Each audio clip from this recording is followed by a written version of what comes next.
You're gonna mess all that up out there. No, I won't.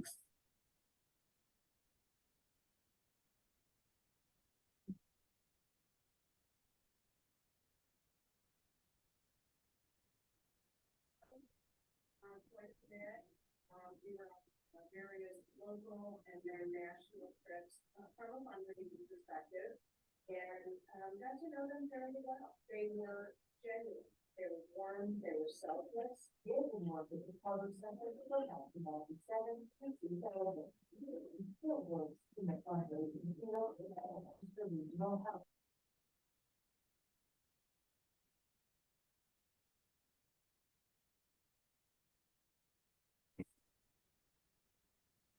If there's anything going on in the meeting room, we can't hear it. Oh, yes, that's the problem. The meeting room computer is not actually working. Hang on one second.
Hey, everybody. So, hang on. The computer in the meeting room, was updated and it's going through the updates and it looks like it's gonna finish maybe in the next couple minutes. So hang tight. Could you possibly ask Catherine or anyone else who has a laptop open on the meeting room table to simply turn on their microphone and video? Yeah, we can, but I think because Joel is also logged in on his computer. But give us another 2 minutes and Oh, see if the meeting's not going on, no big deal. Yeah, no, it's not going on yet. Yeah.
Where your microphone was.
Hi, I'm Terry.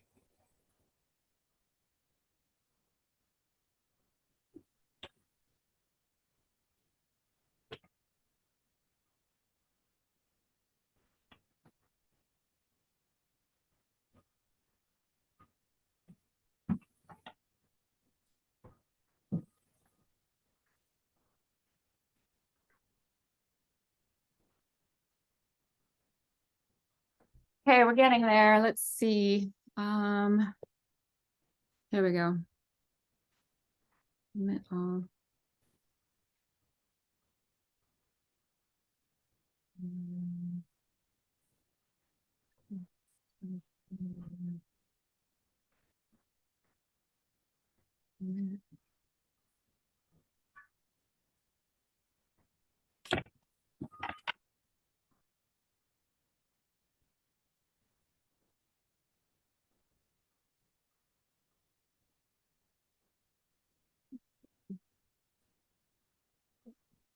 Okay.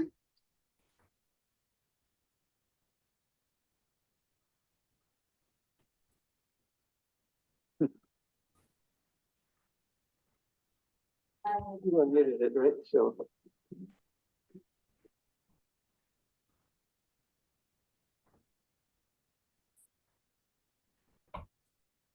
There we go. So I can continue unmuted. Continue muted. Can people in the Zoom land hear now and see now?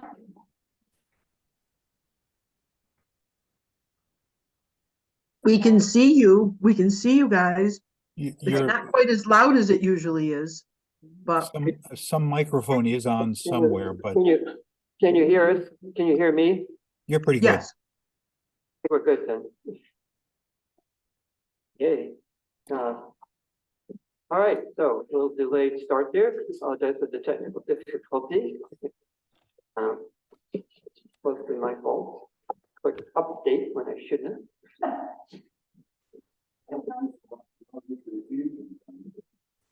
Yeah, well. So, welcome to the second regular meeting of the Danby Town Board for the month of November.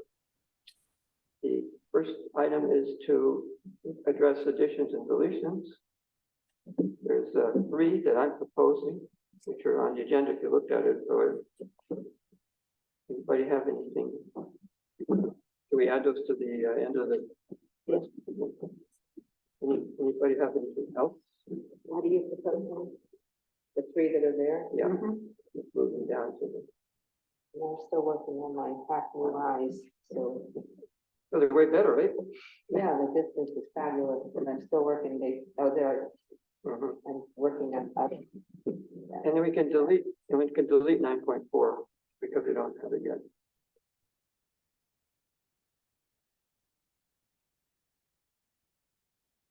Okay. Privilege of the floor. Is there anyone who would like to address the board on any matter? Given 3-minute constraint. It looks like Rhonda's got her hand up. Yes, I just wanted to say that I did look over the list that Greg submitted.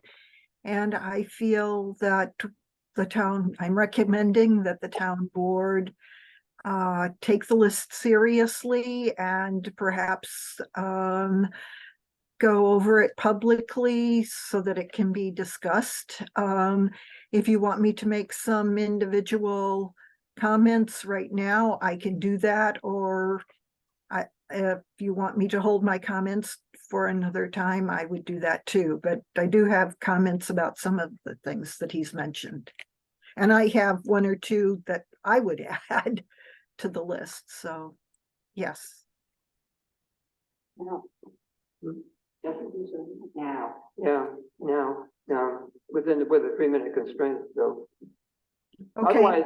Otherwise, because we're not gonna be dealing with any of it tonight. So it would be probably better to submit comments in writing than to take time in the meeting to comment on each one. Okay, I can do that. Ted? Good evening. First of all, Catherine's mic is not close enough or not turned on. Pat's mic, I heard a buzz when her lips were moving, but there's nothing coming through it.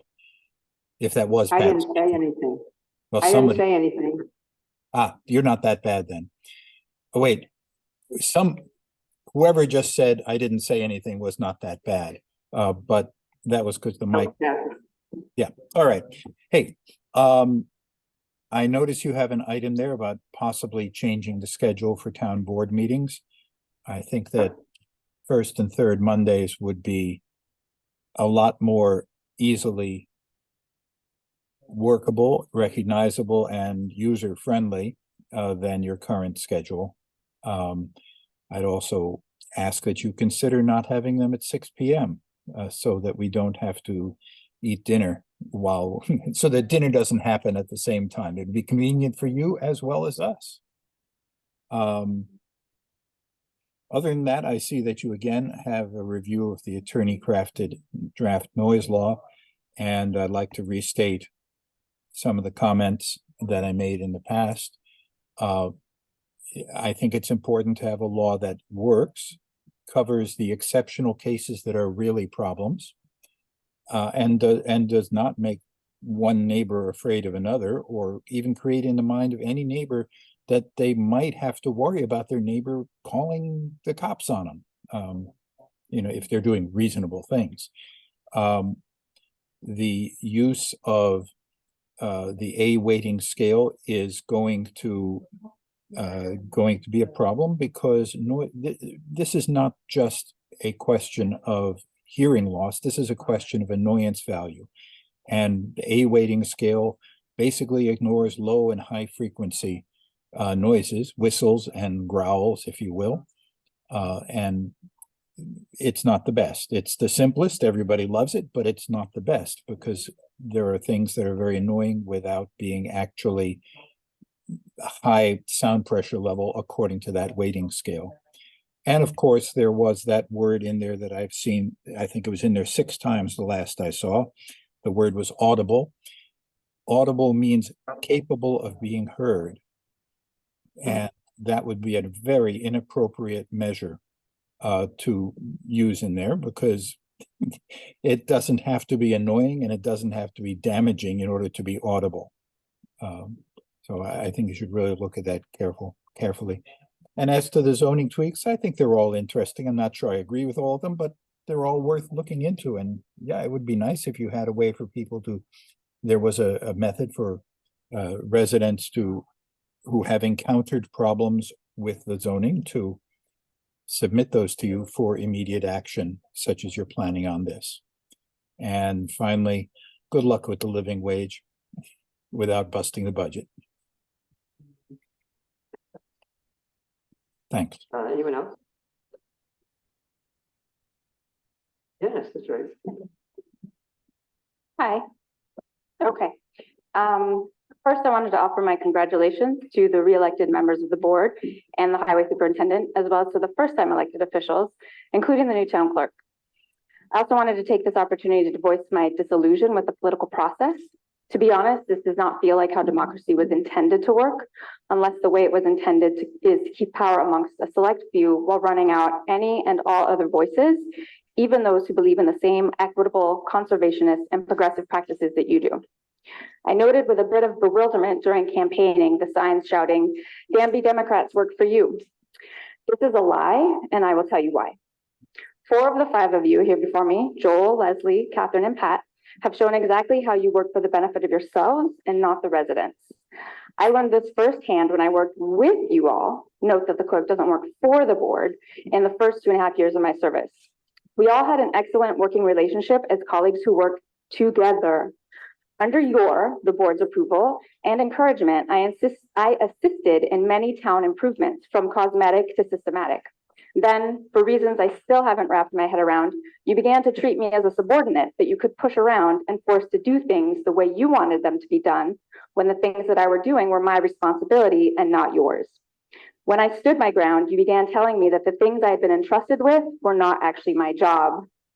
So it is especially difficult to now hear you discussing how exciting it is that the newly elected clerk is coming in with computer software experience and that she will take the lead in website and newsletter dissemination.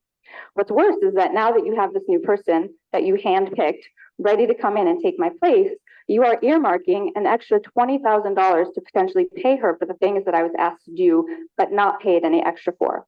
She will be paid to maintain the work that I did, all while you refuse to raise my salary to a livable wage. Talking about livable wages.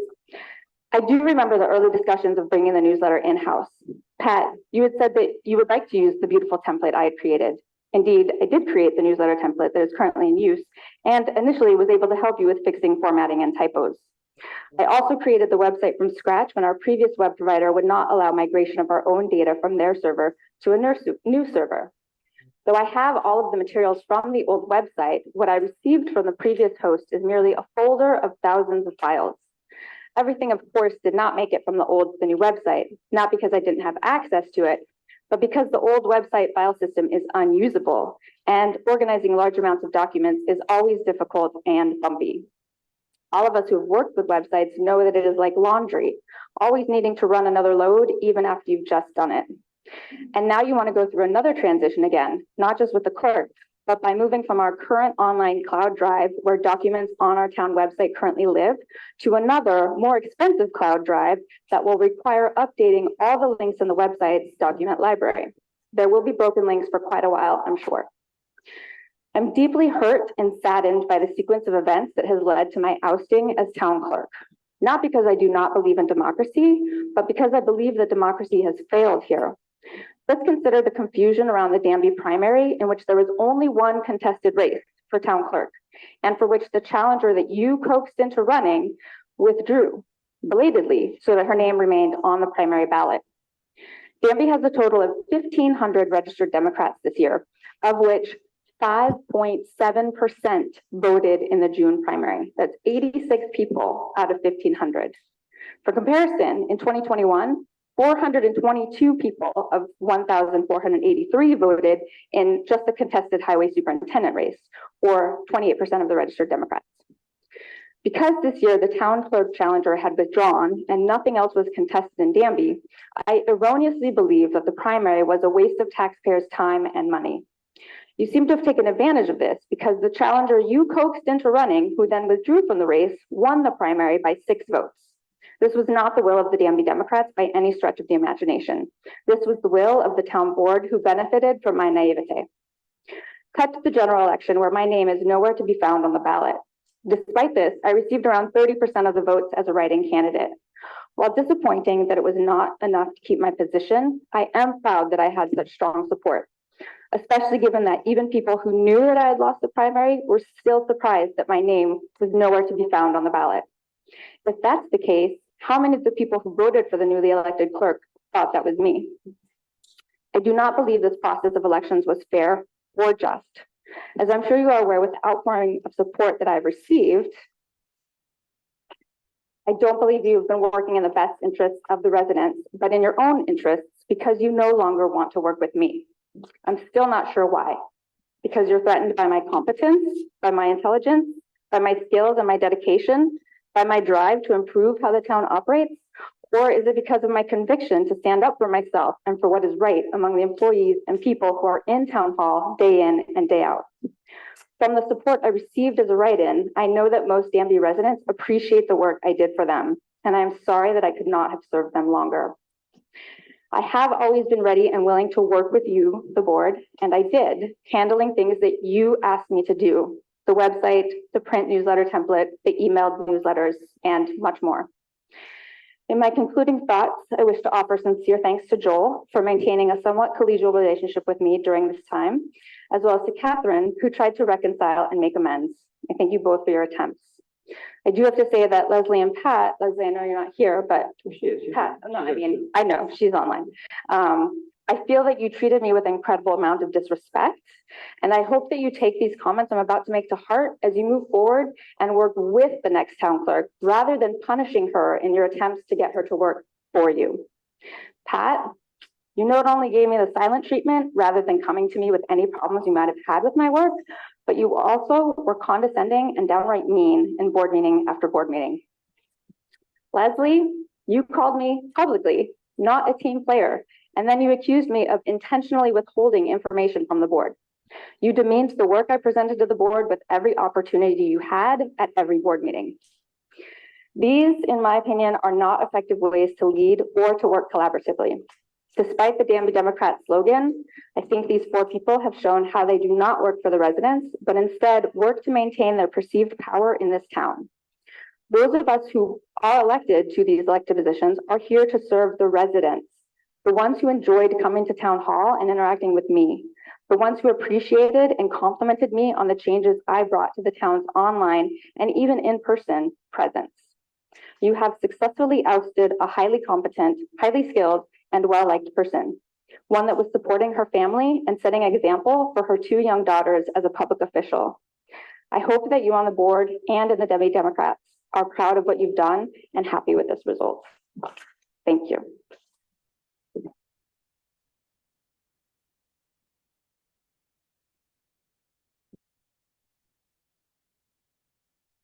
Gary. Yeah, so just a couple of things I have.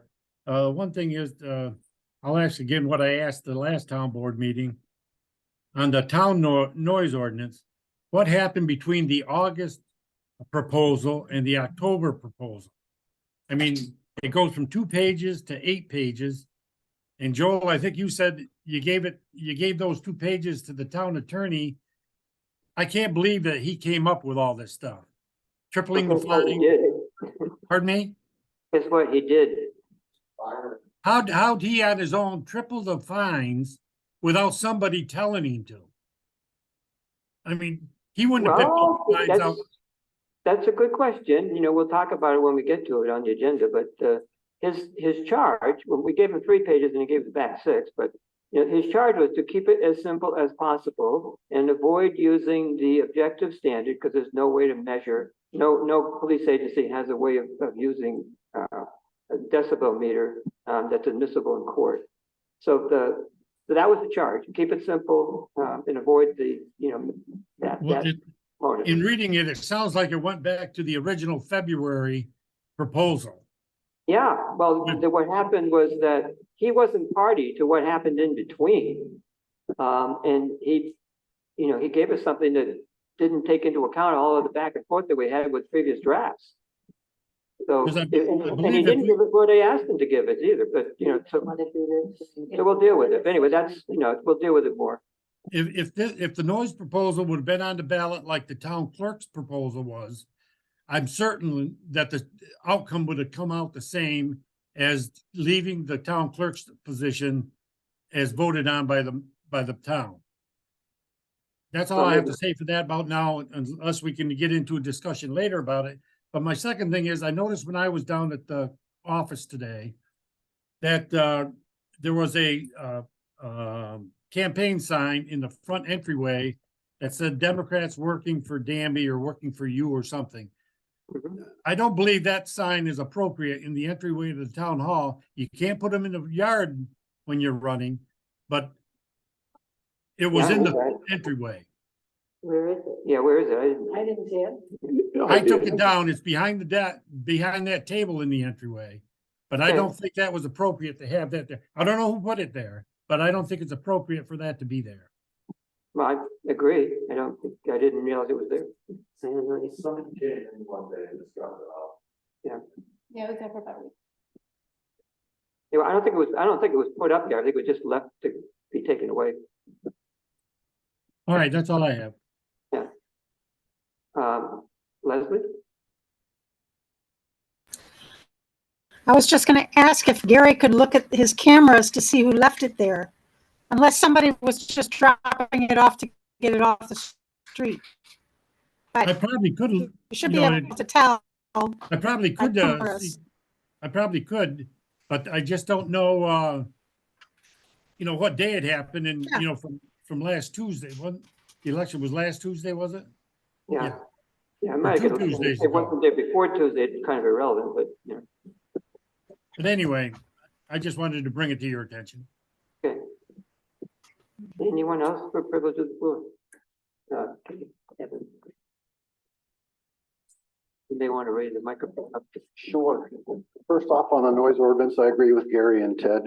I think the audible standard is ridiculous. I think version 4 is kind of an abomination. Version 3, I think, was getting towards reasonable. I think you should reform the committee with people from all sides and work on version 3. So the election, that was fun. It wasn't. Actually, that was fun. I went to bed on election night kind of disappointed with the results and annoyed by the annex of some folks, and I thought I might wake up feeling bummed out. But instead, I woke up with a smile on my lips and a song in my heart. We did really well. Compared to all the other towns with contested races, we were far and away the most competitive. I thought you'd beat us 2-1, but instead it was close. And I enjoyed it. I'm a shy guy, and going out and talking to people is not my strong suit. But all the people I talked to were lovely and gracious, even the ones not inclined our way. All in all, I'm more in love with Danby now than I was when I started. I don't consider this to have been a waste of time and effort at all, but rather the first steps of a journey or perhaps a quest. To the incumbents, I congratulate you on your victory and your flexibility. I haven't seen people stoop this low since the limbo craze of the 70s. Your disinformation and social media warfare kung fu is superior. And the flying monkeys on Facebook, man, those folks are bark at the moon crazy. Vicious attacks on Facebook, false police reports of altercations at the polling place, made up reports of a man with a gun to the AG's office. Seriously? No system can operate properly without negative feedback, and that's all we ever aspire to do. In meetings like this, via email, face-to-face when possible. But you have a vision, even if it doesn't match that of your constituents. And you've been using your position to put it into place no matter whom it damages. And so the feedback got stronger. And so you began to limit how it would be heard. And what avenue did that leave except to run against you? And that's not something any of us wanted to do, but you closed down all the other routes of coming to a consensus. I don't want to take anybody's job away. I just want you to listen and heed your constituents. When nearly half of them vote to kick you on a curb on the first try, that's what they call a strong sign. When nearly half of your constituents want to remove you, and I can't tell you the number of folks who said, if we need a change when I knocked on doors, you're not governing, you're ruling over them. You might want to think about that. This very nearly turned out differently, 7.5 points. For a campaign that was thrown together at the last minute, financed on a shoestring, that started late and made every rookie mistake in the book. You couldn't even read our signs. We came damn close. With all of those disadvantages, we very nearly won. Can you imagine if we take what we've learned and bring our A game next time? Can you understand what that is telling you about how the people perceive what you are doing? Take this as a friendly lesson. Open up the processes. Make decisions with inputs from all sides. Include all sides on the committees.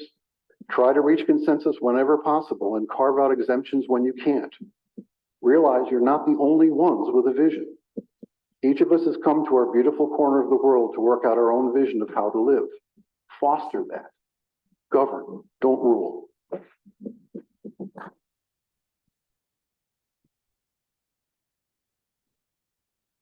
Thank you, Kevin.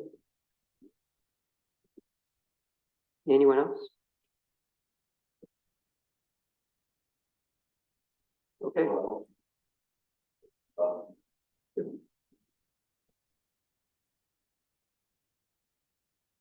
Mhm.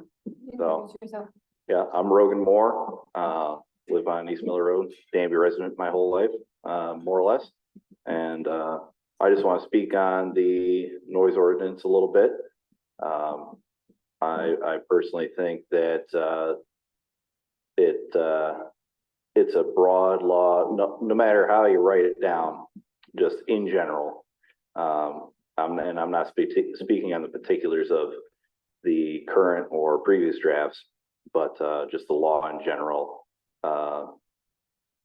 brings something that's too vague of a topic to be governed by a given law. So I personally think that there shouldn't be any noise laws whatsoever.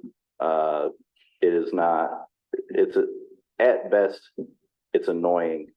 It's not actually physically damaging to have noise issues.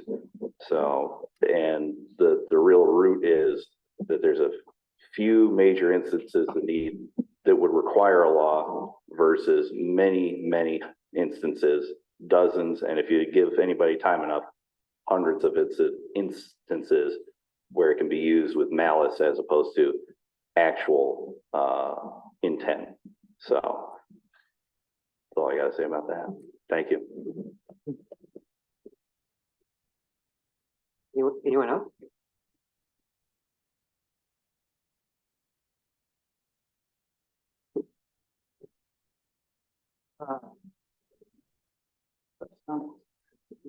Yes.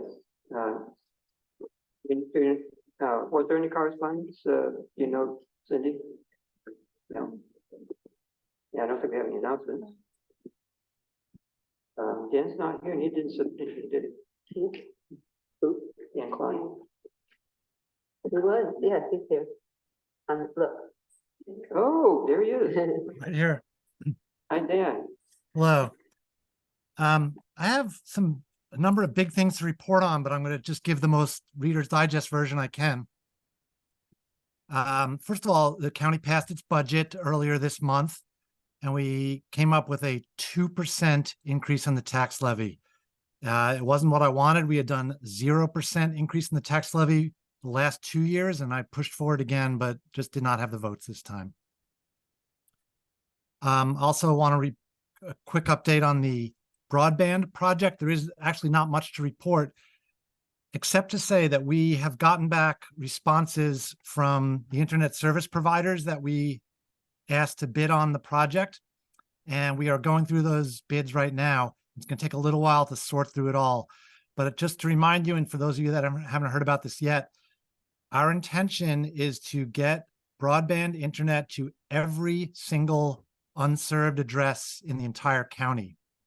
So I think we're going to be able to accomplish it, but hopefully in 1 month, I'll have a lot more to report to you.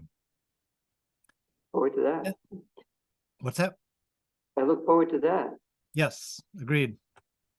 And then the thing I wanted to spend the most time on is something that I've mentioned before. I want to go into a little further detail, and this has to do, it's called the Rapid Medical Response Project. And I need to state at the beginning that I'm actually speaking on my own behalf. I'm not speaking for the county at this point. We are divided on how we want to proceed with this project. So let me tell you a little bit about what it is, what we have agreed on, and then what I think we should do. So the project itself is that we would have 3 vehicles stationed around the county. We don't know exactly where yet. One of them could be Danby or could be Caroline. We just don't know yet. And those vehicles are going to be staffed by EMTs, emergency medical technicians.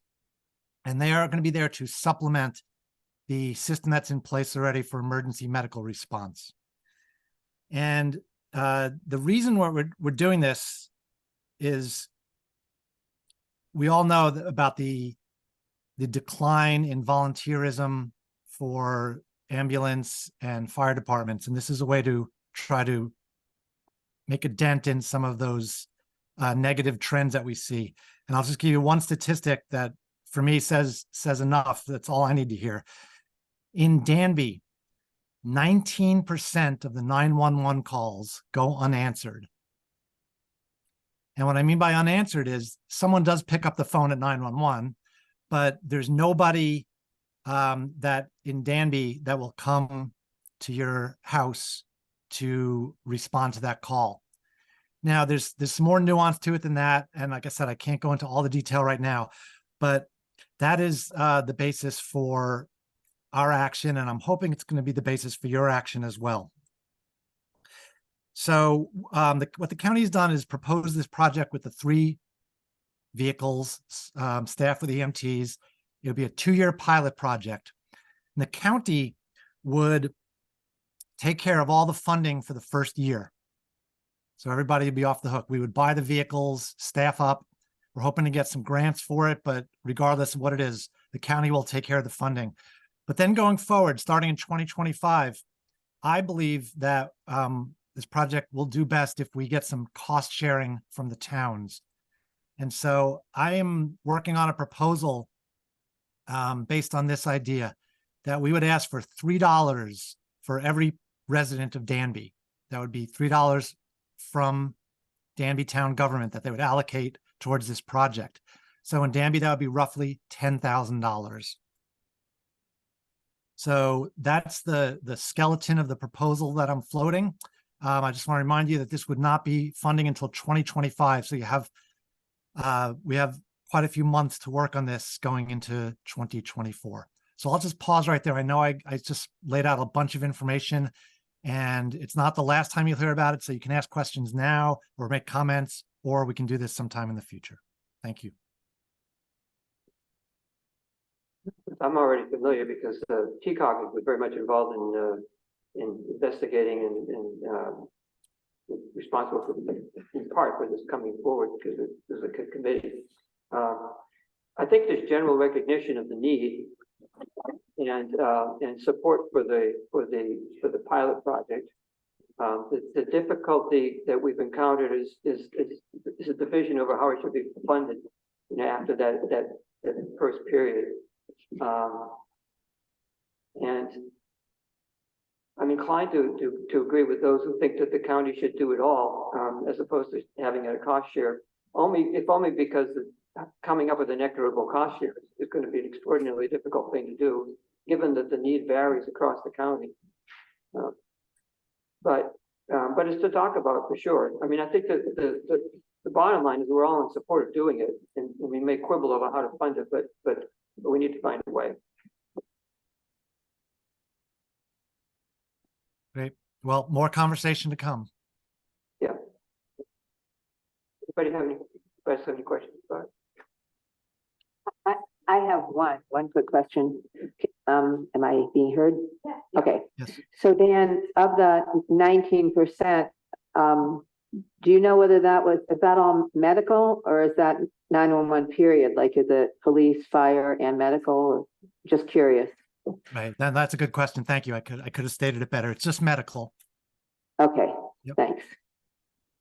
Hey, what Dan didn't mention, and another driver here, is the increase in response times that's happened over time.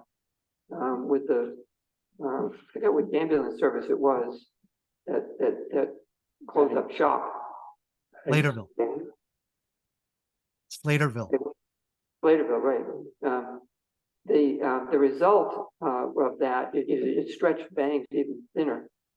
And the response times in Caroline especially, but other places too, increased really significantly.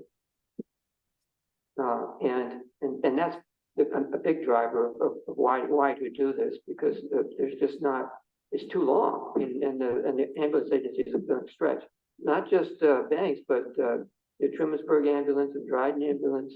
They're covering more territory, going out of their territories in order to provide coverage. And this proposal would help address some of that need, to get somebody to show up. And then so that the ambulance only gets dispatched if the ambulance is actually needed.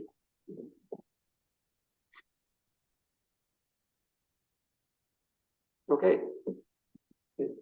Really good. Yeah, thank you, Dan. Thank you. Let's see, anything from highway? Let's see, is, Laura's here. No, not really. Our, Keith, as you can see, Keith isn't here this evening. The only thing that they're doing, they're gearing up for winter, Mhm. looking at the ditches, getting their snowplows ready for what could possibly come. And things are just kind of marching forward. CHIPS reports are all in. In the amount of 280,000 that'll be coming our way in December.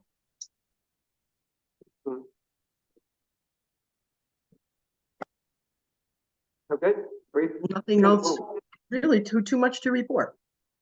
Okay, Thank we you. will have more discussion later on when we get to the living wage, but that's not highway. Let's see. Sure. The October 18th minutes, we postponed dealing with them last time because didn't have a chance to look at them. So we're ready to move on now. Okay. I move we approve the minutes for October 18th. I second it. Okay, did you catch that, Cindy? That was Paul who seconded? Yeah. Connors? Oh, yeah. She's up there. Yeah, she's up there. You don't have a mic, do you? Could, that was a quick request for, well, actually, Leslie can't vote because she didn't give us advance notice. She didn't- Okay, well, then she can. Yes. Leslie, You can just put like a thumb up. We are being asked to vote on the minutes of October 18th. Okay, I'm gonna abstain. Okay, Hanson? aye. Hunter? Yes. Woodward? Yes. Gagnon? yes. Okay, motion passes. Yeah, spare mic. You could get a mic of your own so that people on Zoom could hear you.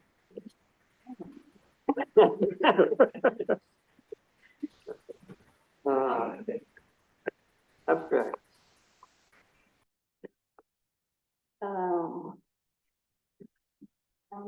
Yeah, general fund vouchers, 365 to 376.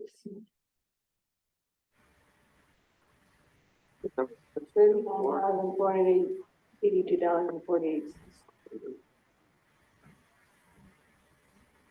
Did notice corporate office purchase of the air filter. Running a consultation. No, there was. There was an email 2 months ago to the air filters. There was. No. Yeah. Go ahead and get one. Did. I don't know if it was you, somebody did. Leslie, I think. You said a couple days ago when the air quality was bad. A couple of days ago it was, yeah. I will say that the purchase price is in line with, it's quite reasonable. First, you move first, I right? moved. I second it. Yeah. Well, is your mic on? Not for you people. It was, but we're trying to share it, maybe? with whoever you're. Okay, so I think we're ready. Connors? Yes, Hanson? Yes. Hunter? Yes. Woodward? Yes. Gagnon? Yes. Motion passes. The highway fund vouchers 226, 235. Lower. 44,056 and 99 cents. Second. I'll second it again. Naturally, it'll be you. I will second it. Here, let Paul do it. Connors? yes, Hanson? Yes. Hunter? Yes. Woodward? Yes. Gagnon? Yes. Motion passes. How about, working on I move the water voucher W37 for $242.05. I'll second that.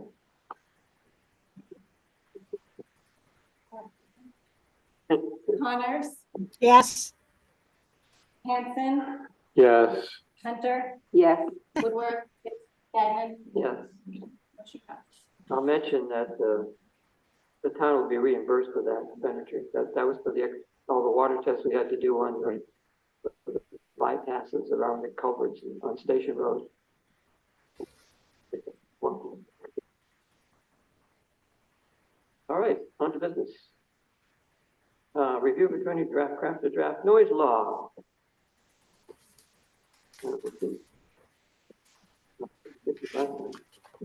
I have looked at it more, and it clearly needs a lot more looking at and a lot more information from other sources.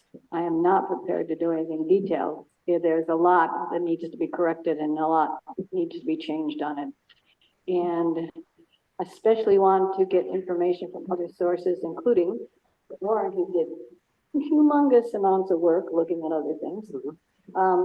But I would like to get information from directly from some other towns that have implemented it, because there's a lot of concerns raised by people that says, oh, it's going to make everybody mean and nasty. That we need to determine and is available to be determined from other sources.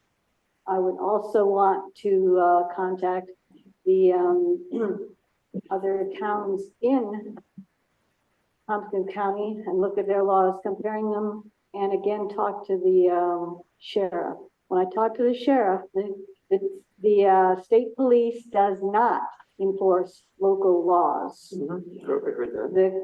The county sheriff's does.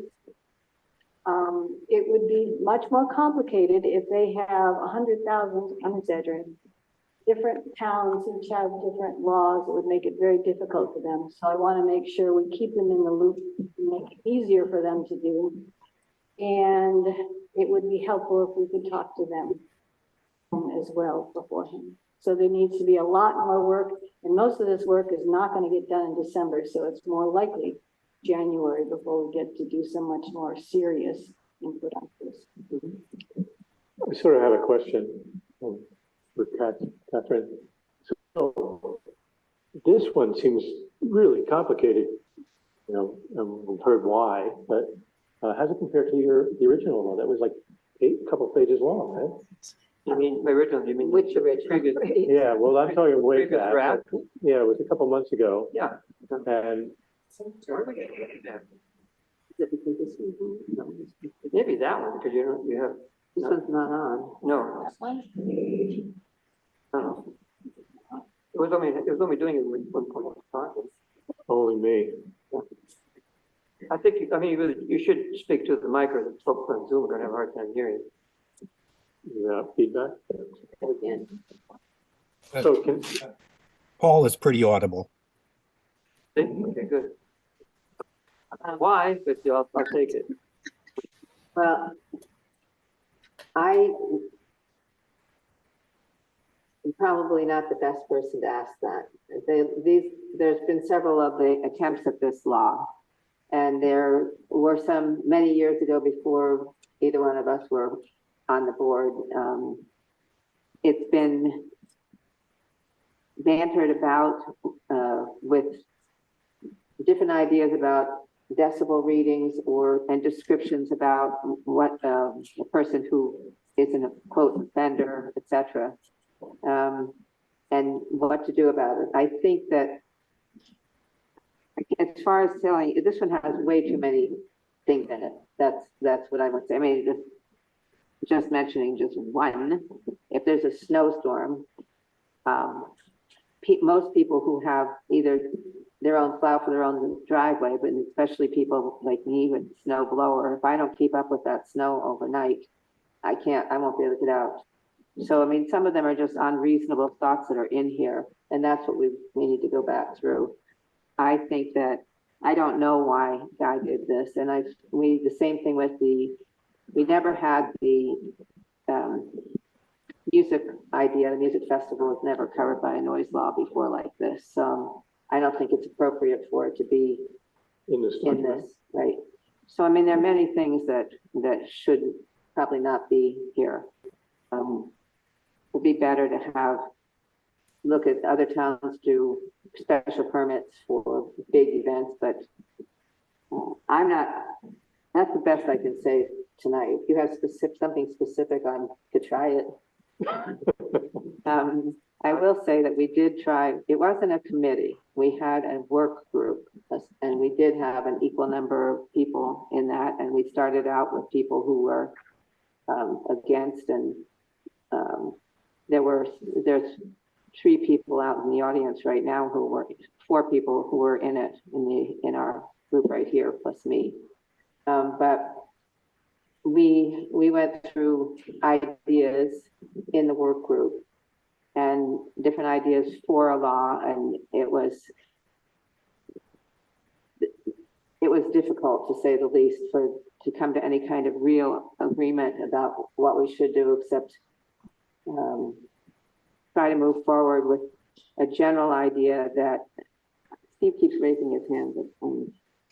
Well, I mean, I haven't said anything yet, and I wanted to, before we engage anybody from the audience. Steve, you can hang loose for a little bit. We'll get right to it once we finish this little. 10 seconds. I mean, this But it's kind of ironic. It's when it gets sound better in here. That feedback is hurting my ears. you can hear it out there right now. Yeah, I can hear it. Probably bothering me. It's kind of ironic. So, never mind. I was just gonna offer to fix it. Right now, do you have an idea? What is it to do it? Just to turn down the master volume and move the microphone close to the mouth. I guarantee it's much better and Know how to turn that master volume down? I don't, but Steve wants to play with it.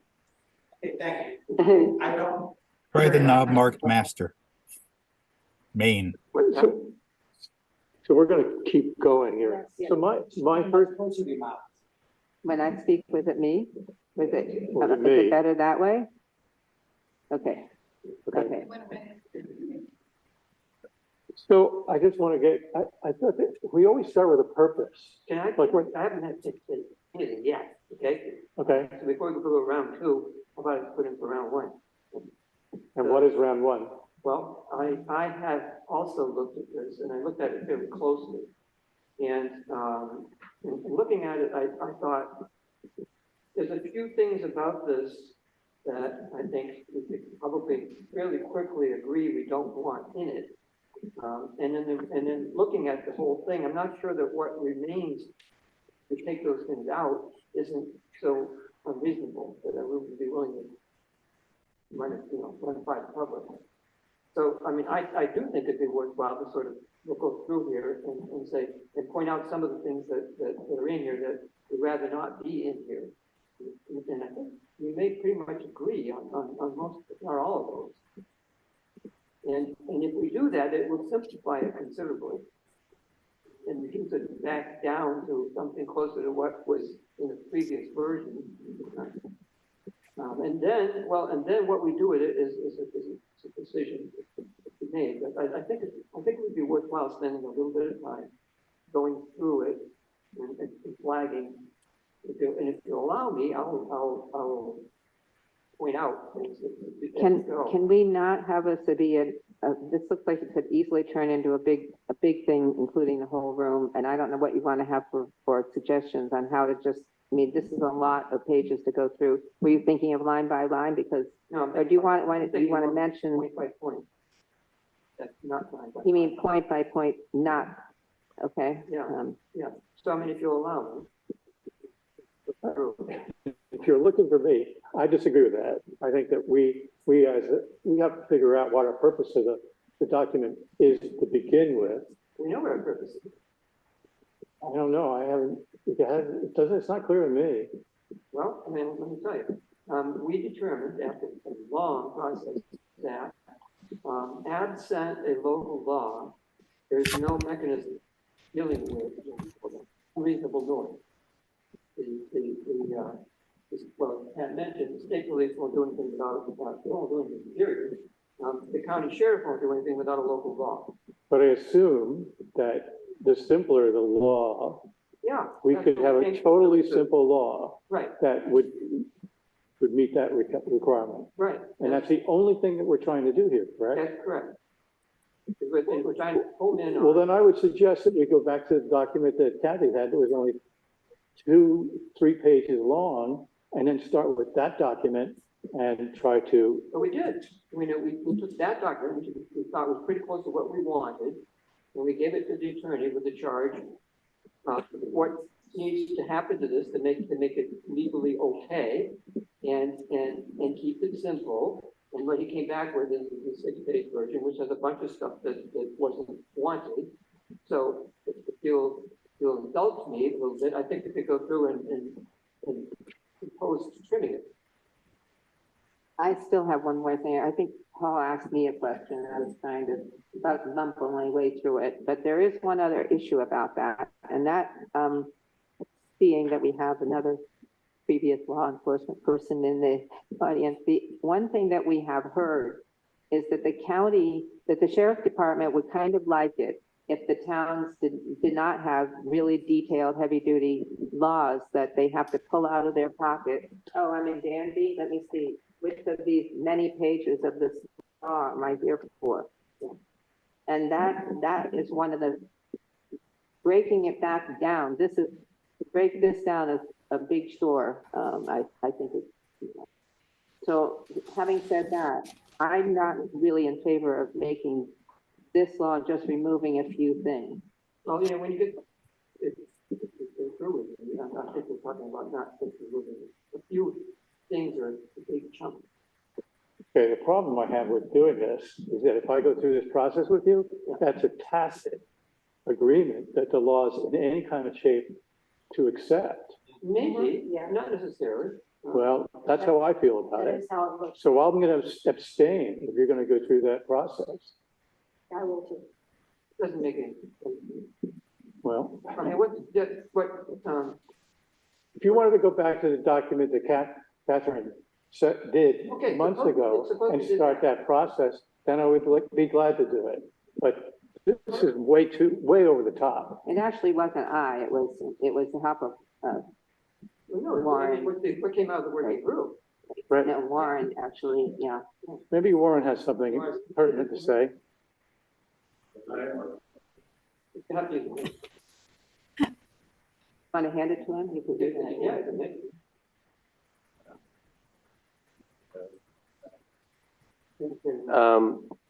I am happy to, having collated this the first time, I'm happy to converse with, I think there's a lot the guy did. There's a lot of good work that he did. I think there's a lot that has to get tweaked. I am happy to work with Guy and go back and forth to sort of bring those to parity and then be able to bring it back to you. I don't see that you need to dig through this. I've been through this process. I can furnish you the information of the surrounding ordinances and the stuff that's there. You know, we can go through and go over the same stuff, all the research that we did with the sheriff and go through this process. And I can get with Guy and I can say, okay, we've got this, you got part of the intention, but you didn't get the intention. And if you said it was okay, and I can talk to him, I'm happy to go through the process and say, okay, let's get closer on this. And then I can hand it to you. And at that point, it's a lot of work for you to be digging through this. And I'm happy to do this. That's all I'm saying. That would make a lot more sense. But in terms of the other, you did all that work on the other ones. You don't need to repeat any of that. But what would be useful to actually have a direct, be able to contact some of those places that are useful and get direct information of how it has worked in those areas. That would be additional information that we use. I don't think it have any sense. I think you reported really Yeah, where these laws are in place. But the difference is contacting board members, local officials of the towns where they are, and getting direct information about how the impact on the town and the people in the town has been. Direct contact with people. You're talking about Tompkins County. No, other areas as well. Who would you contact? Because you're going to think, we talked about it. He's got that whole list. He's got tons and tons of lists. Yeah, there's tons. There's not, yeah, there's no shortage of sources. No, And you but- don't contact all the sources. Right. It'd be useful to get some information. Are you proposing to do it? I will certainly do that. Like a compliment. But, all right, so people don't wanna, don't wanna go through this at all. Not tonight. The major objection would be super helpful. Well, that's what I was trying to get. I mean, that you could write bullet points and mark it up Mhm. and tear it up and.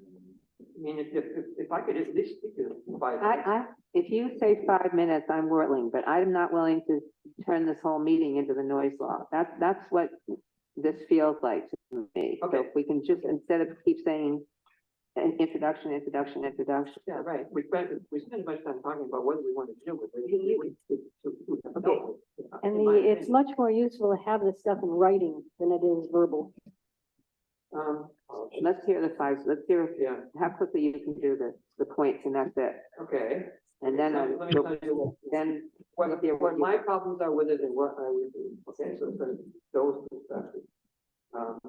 In the beginning, the first page, excessive noise, references decibels, and we specifically said we didn't want to do that.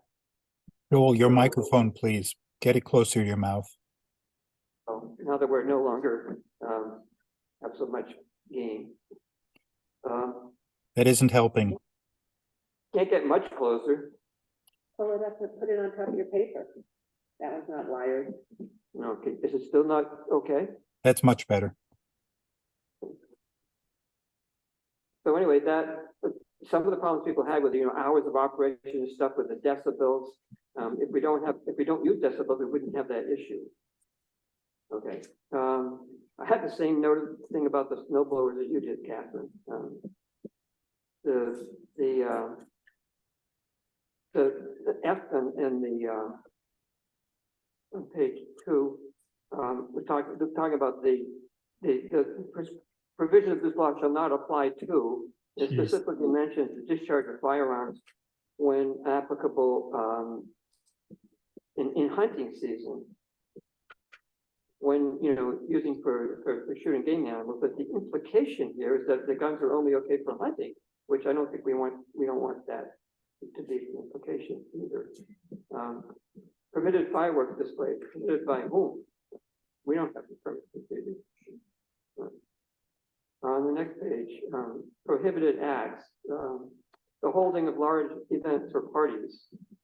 A blanket statement like that, I think is problematic because we didn't want, wedding receptions, graduation parties are not something we want to be automatically included in the list of unreasonable uses. The whole end of this, private property, such that with the audibility standard is really problematic. The following things that are prohibited, but and it's an incomplete list, includes but is not limited to, the holding of large events or parties, playing of a musical instrument, amplified sound of any kind, these are all way beyond what we intended. So, I would probably delete half of that. I would leave it at the first part of that paragraph. It says unreasonable noise shall be unlawful for any person to make or cause to make or be made any unreasonable, loud, or disturbing noise, or if there's of a character, intensity, and duration as to be detrimental to peace, health, welfare, morals, or good order in the town of Danby. Period. Which is pretty much the standard of the state law that applies to only in public places, disorderly conduct. And then in B, the sound is audible. It shall be presumed that the noise is unreasonable when the sound is audible. An audibility standard, as others have remarked, probably is certainly not what we intended.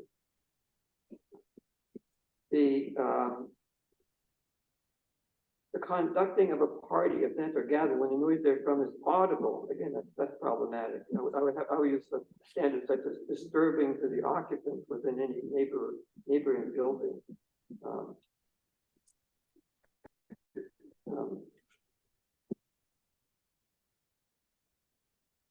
Permits. We did not intend a permitting procedure to be part of this law.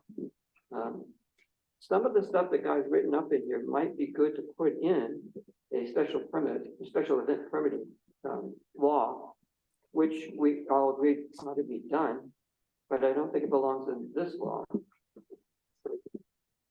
I would delete that whole section, section 6. And I would also delete section 7, owner and lessee liability, which I did talk to the guy about. I don't think that the landowner should be held responsible for the behavior of the tenant. Administration and enforcement. Any property, premises, or operation that's subject to any existing proposed special permit. Yeah, no, man. I would delete that. And I also delete C, this is in section 8, because the whole section about decibel meter and A weighting and all that, if we don't include decibels, then that would all come out.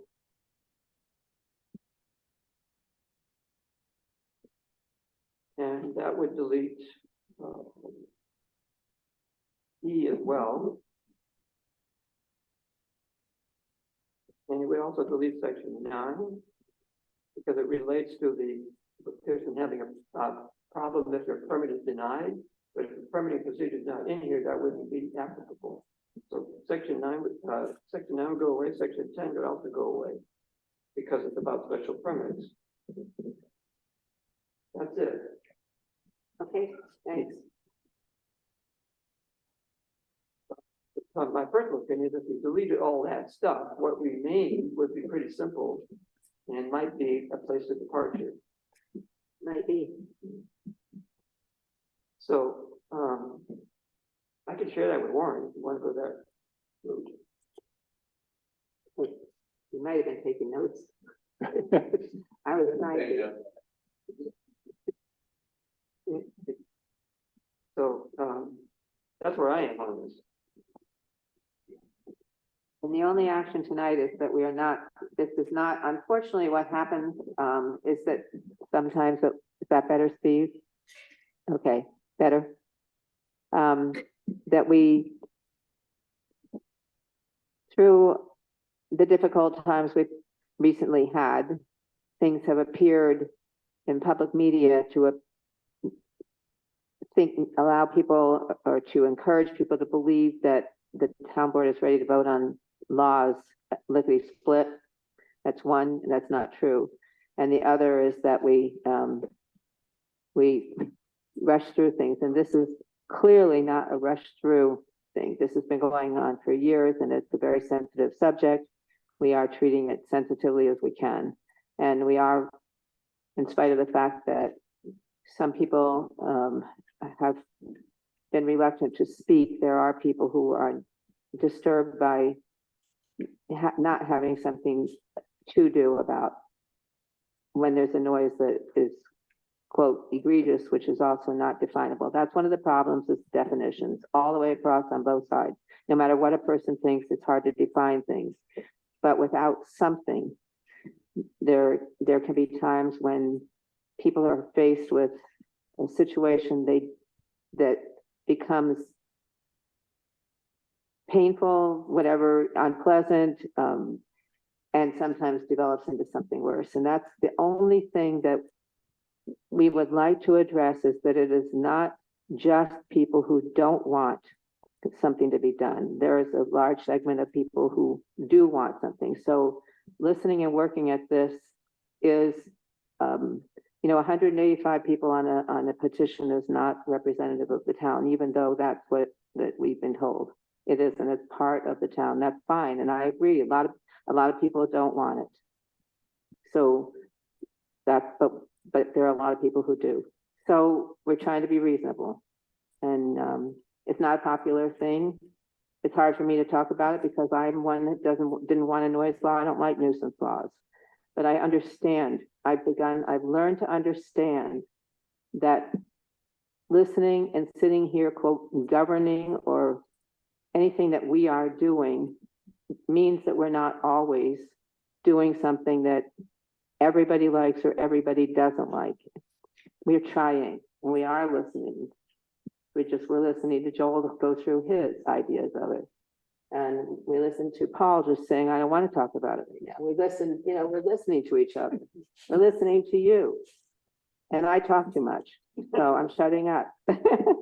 Hey, Catherine, were you on the committee? You were on the committee, right?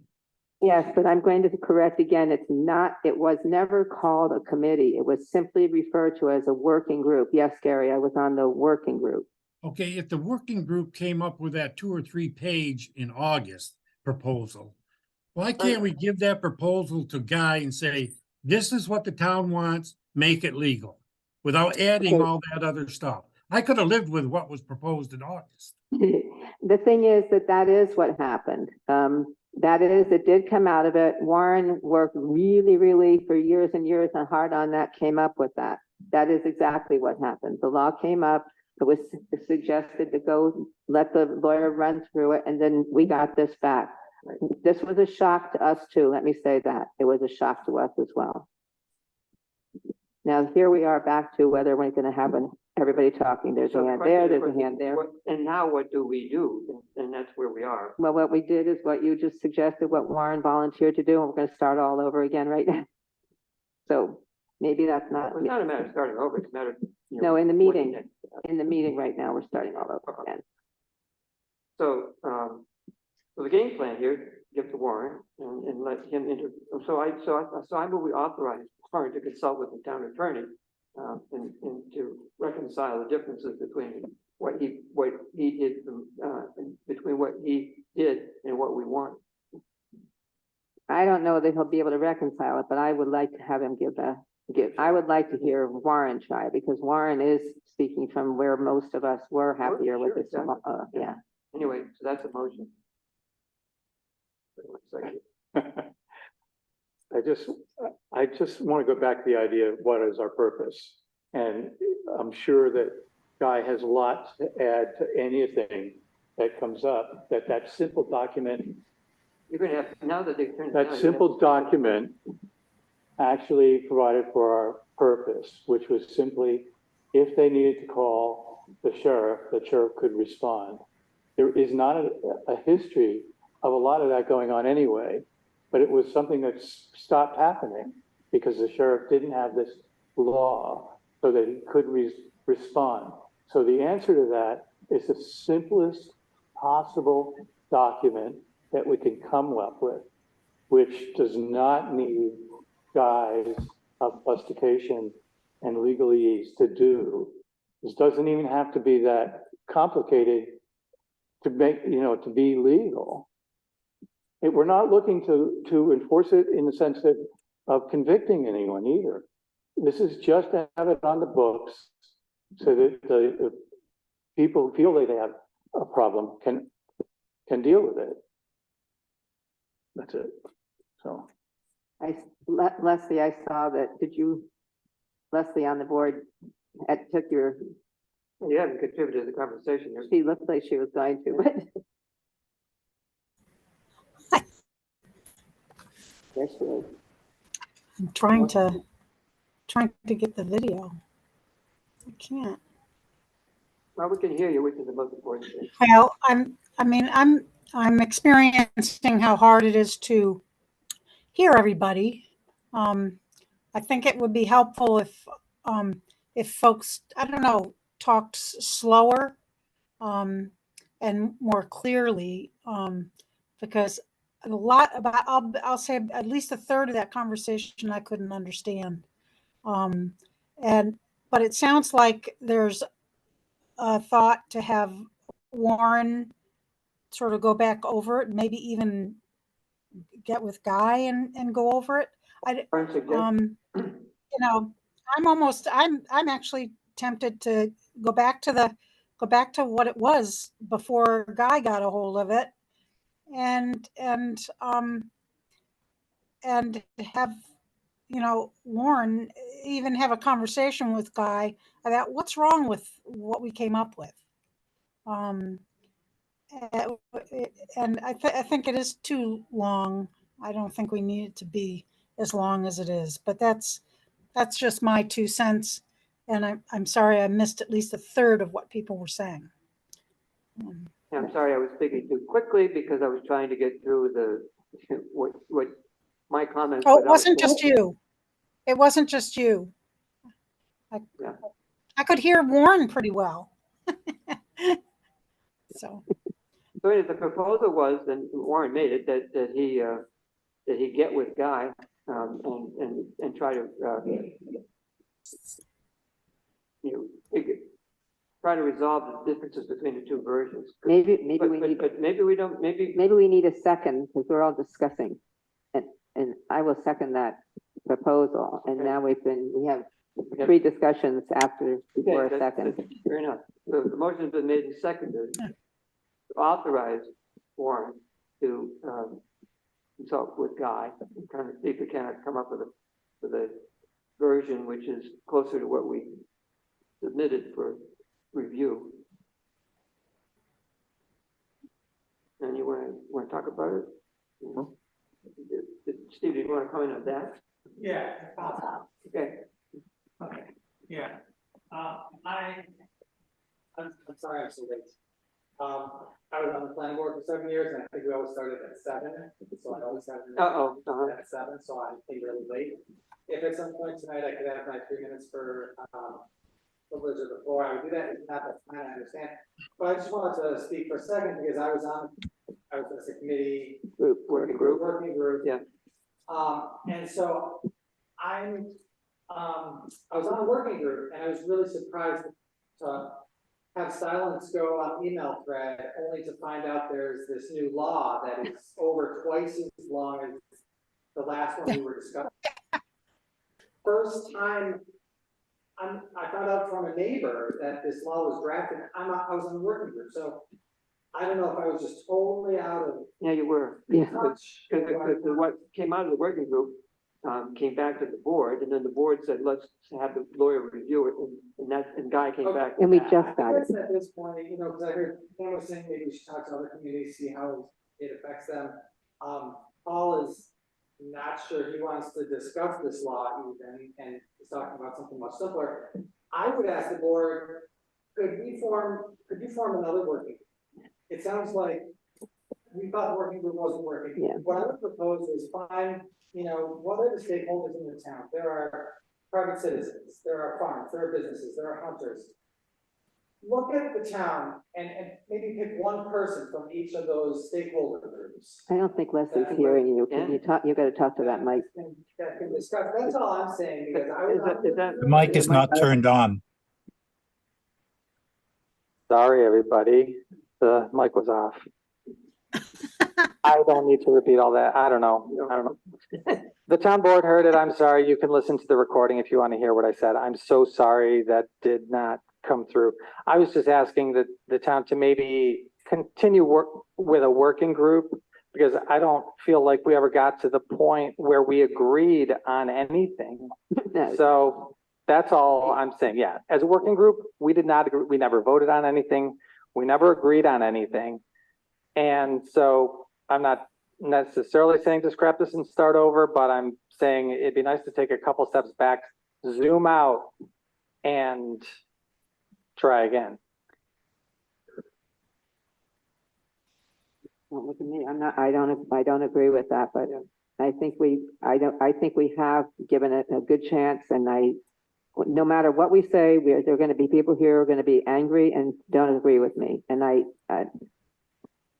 we did what we heard earlier in the meeting is that the recent version that Warren helped us prepare and submitted, a lot of people seem to think that was a more reasonable thing. The big problem right now is that it was given to Guy, and Guy just went crazy with it. And now we're back to the same place where everybody's mad and not understanding why our group didn't work, why we didn't come up with anything. And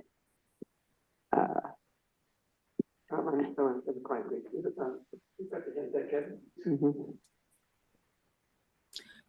Could we do something along the lines of go back to the pre-Guy form and find out She what said the online. problems are with it? I mean, how it impacts, how it could have a negative impact on somebody, or what are the concerns about it, and what were the concerns? Why did Guy feel like we had to have all that other stuff in there?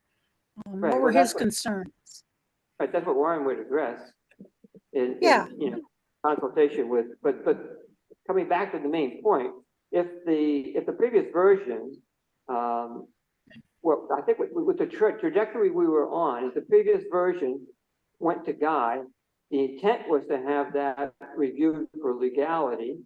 Right. What came back, so if that had happened and what came back was essentially unchanged from what we gave him, then I think we were at a point where we were willing, now this is getting close to what we think would be reasonable, and that we would be willing to run by the public for comment on, and that would be the next step, would be to go through a formal, public hearing and opportunity for people to weigh in on it again, when we're willing to put before them something that we think is a reasonable approximation of what's, passable.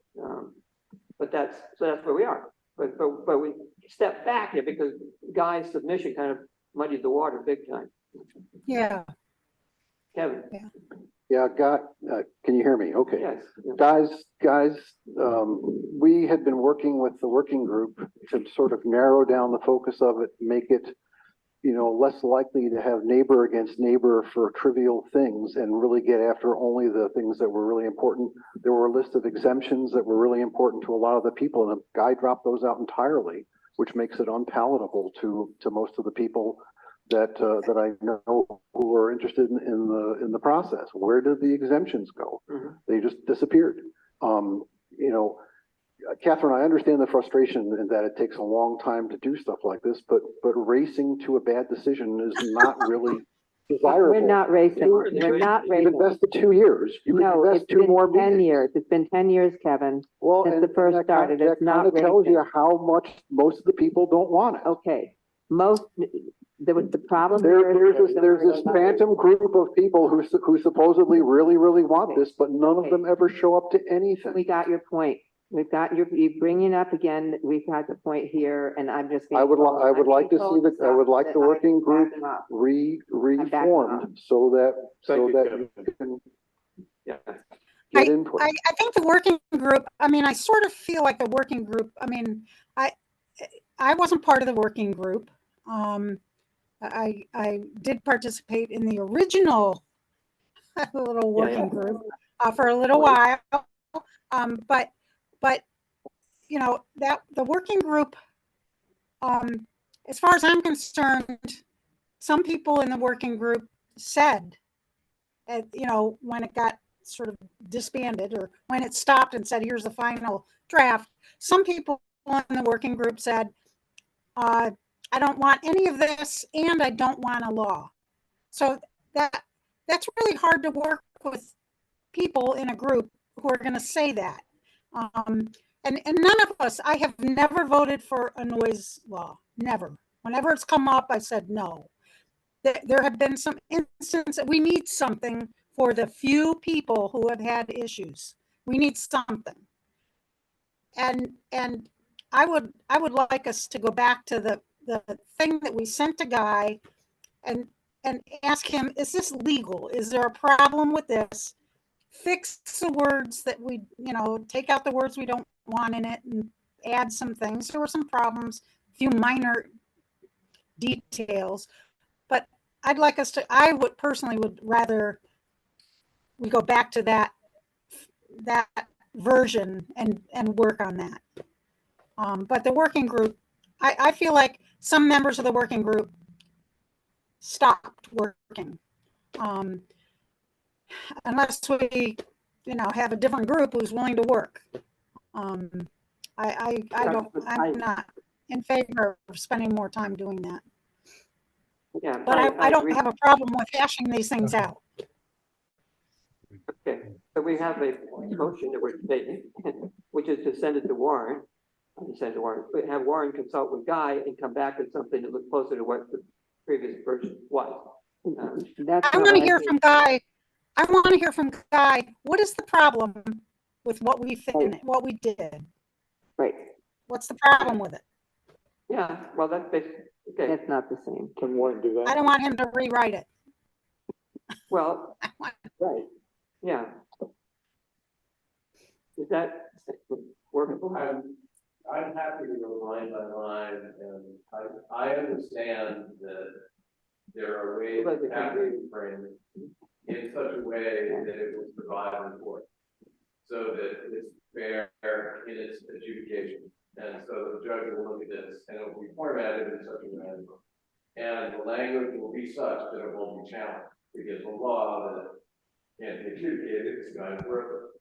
Right. So as long as it's legal, this has to also go to the state, and when it goes to New York State is now look at it and say, ooh, that. So, Yeah, maybe we do that. in the moment, with Guy, go line by line, very quickly, in that moment, and say, can you use this, or how about this, can you use this? I know the intention. They can't hear you at all. That's what you think. There was a volume turned down, there's a microphone. Can I make a motion that you do just that? Yeah. No, because we have, I mean, I'll second it then. you can, we have a motion, and I think its intent is. It's what Warren's It's what Warren's saying, yeah. Right. So I second the motion that You already have a second. When we're we debating. did. We vote on it. Seconded it. Good. We're good, I think. Could somebody repeat the motion? Yes. Well, you need a microphone though. Cindy, could you repeat the motion? Okay, let's find it. You do need you need, Yeah, give her yeah. this one. Give her, that would be nothing good, right? Right, and I suggested that. Hand it out. Not that one, Paul. Here, just give it one. Oh, this one's brief. Yeah. Yeah.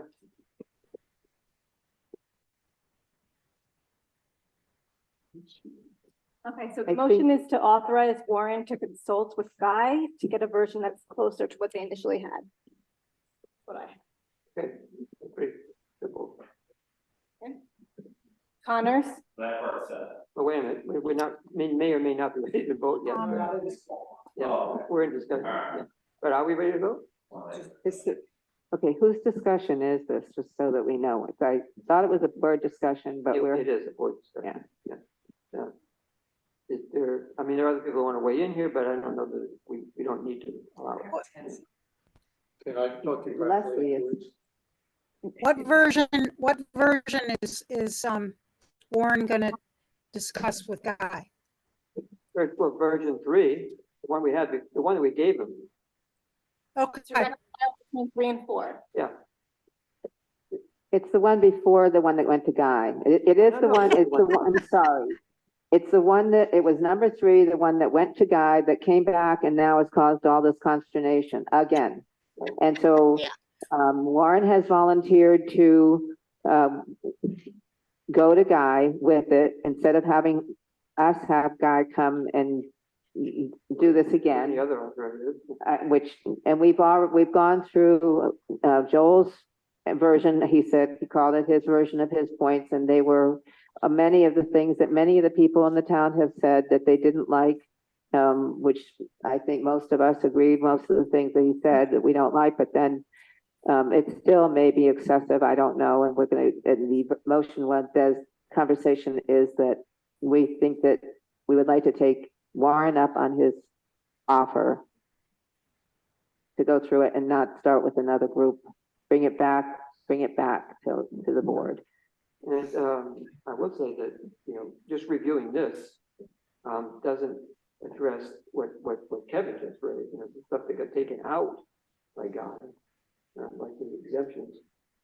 But Warren will raise those points because it was in the previous version. Right. Are we ready to vote? I don't know what you want to do about the hands. I think you have to address that people keep raising their hands, and I've tried to address it, and I think we need to move on. It comes to a point where we're willing to say that's enough of that. Right. And come to a vote. make the get his hand up, you know, does the board want to vote at this point? Yes. Okay, so, on the vote, Connors, Yes. Hanson, Yes. Hunter, Yes. Woodworth. Yes. Gagnon. yes, Motion passes. okay. So that, I think is enough of that for tonight. Next item, review of plan of list of potential zoning tweaks.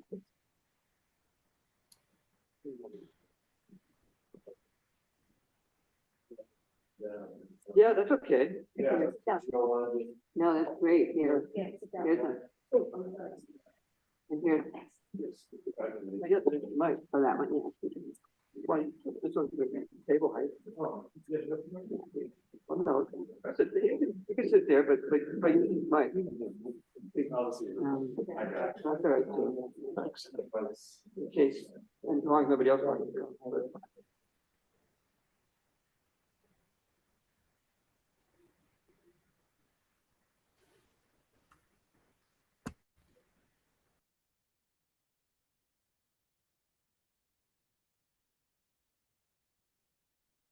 Go ahead.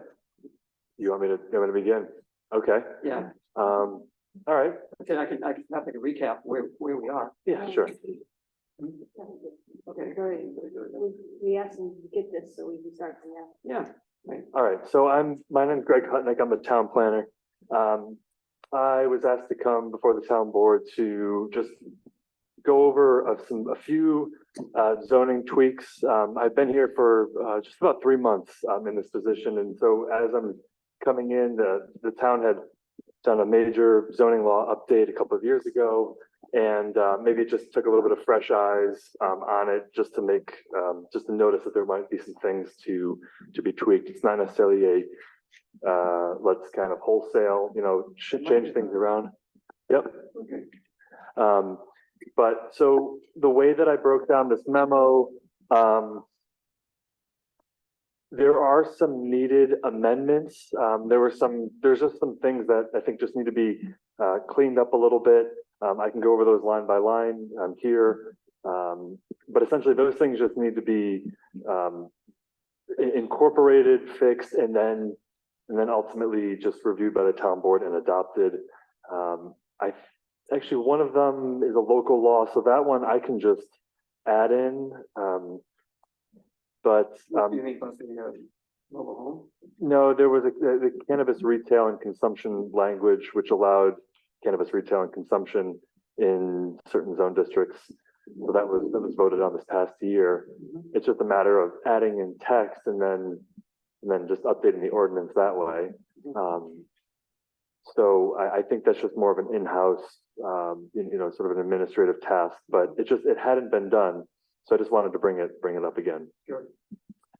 A larger one, yes, is the mobile home and park requirements. This was actually a comment that was taken from the attorney that basically it just doesn't match up with this executive law. So that one, just needs to be amended to reflect the executive law. And then, the other sort of more substantial one, I think that would just take a little bit of time, but this is not zoning related. I think this is a separate process, are the subdivision regulations, which have been noted by a few past planners that there's just some incorrect references to certain sections. So I think that one, we can just kind of table that for now. It's, I just wanted to bring it up and just sort of keep it sort of on the front, very close to the top, that it should be taken care of. You don't think it could go with it? Part of the clean sweep? I would need to, I think if I just dedicate some time to it, I It think would take a substantial amount of time. it would. And then, through doing a process like that, it's a long document. There might be suggestions that are beyond just No doubt. text amendments of, So are you suggesting it could be done in conjunction with the, committee work on the others? Or? I think so, yeah. we could probably put it in that bucket. Yeah. Right. So then the other list of amendments here, and really these are just suggestions as a means of just allowing things to be a little bit more streamlined, sort of thinking about the goals of Danby. So this first bullet point, really, with the hamlet in mind, especially the couple of the hamlets in mind, especially, but basically the recommendation that I put forward is allow existing structures in all zone districts to be rehabilitated for other allowed uses in those zone districts without having to meet all other zoning requirements, such as setbacks, and without having to go through site plan review by the planning board if the use typically requires site plan approval.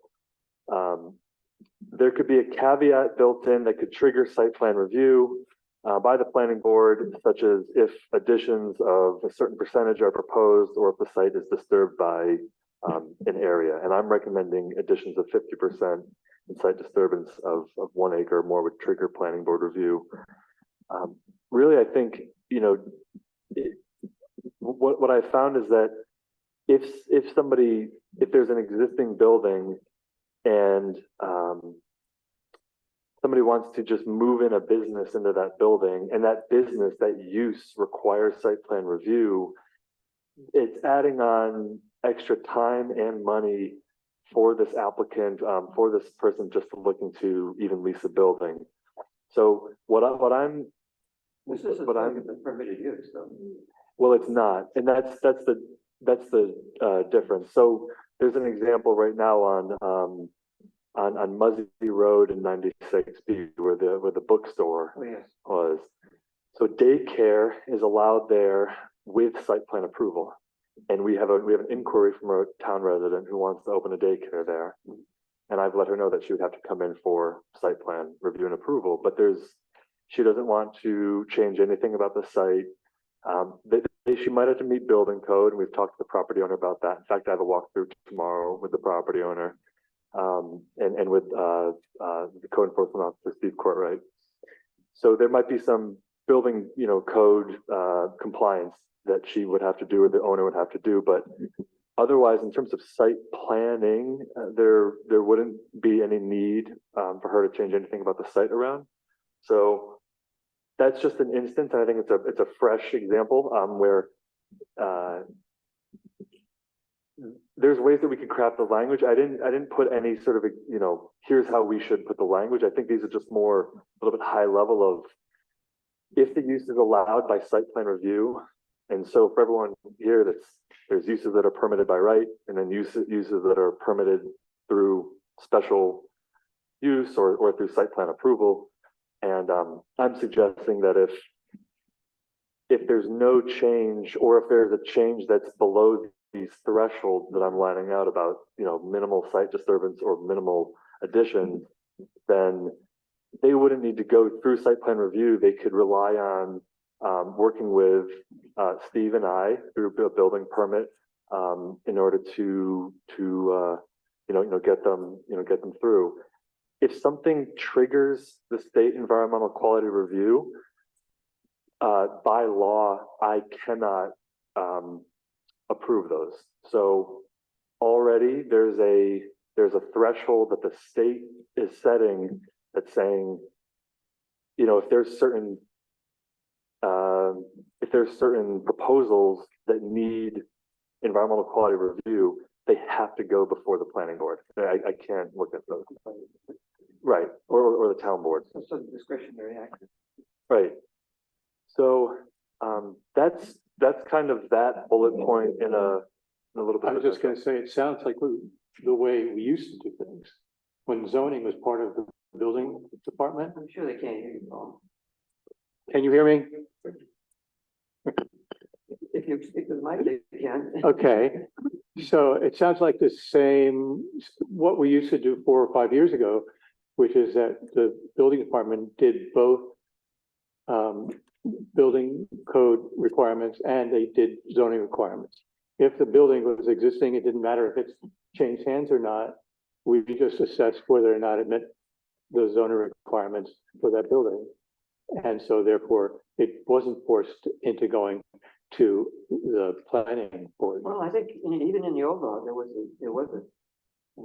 some uses were by, you change of use, triggered the need for site plan review. Even if that use is allowed? Yeah, I mean, that was kind of, we were ridiculously restrictive. It's less restricted now than it was before. You couldn't, it was, they went through this with the gathering. Just changing the use required you to come back and go through site plan review. I think we're unnecessarily restricted.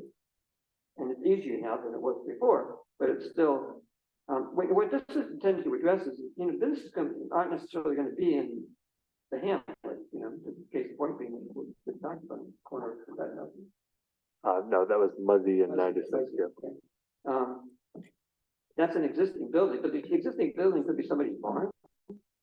And then you're adding a use. The site plan review was usually coupled with something that has potentially significant impacts on the neighborhood, traffic, noise, something like that. And by having it go through site plan review, those things could be addressed, and the neighborhood have a chance to weigh in on it, rather than just say, well, they're using the existing building, they're going to use it, this business is going in, and it's no way to check it for reasonableness, I guess you'd say. But anyway, we shouldn't get too hung up on any particular one point here, but that Leslie can't hear you, Joel. really? She's having, I can see, Yeah, I that's why I wonder- keep looking to see if she's straining Yeah, her sure, ear. it's Straining, right?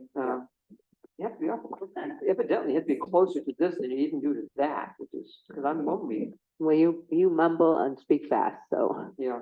that the more excited you get, the faster you start speaking, so. She says, can you hear me now? Not unless we're right here.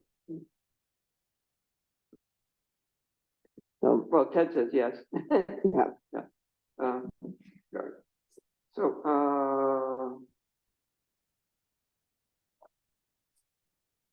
I can see that, well, even if you worked it up, we'd probably end up talking about it. Right, so that'd be the next step, is that, I actually, do a, proposed edits, and then, see how it looks.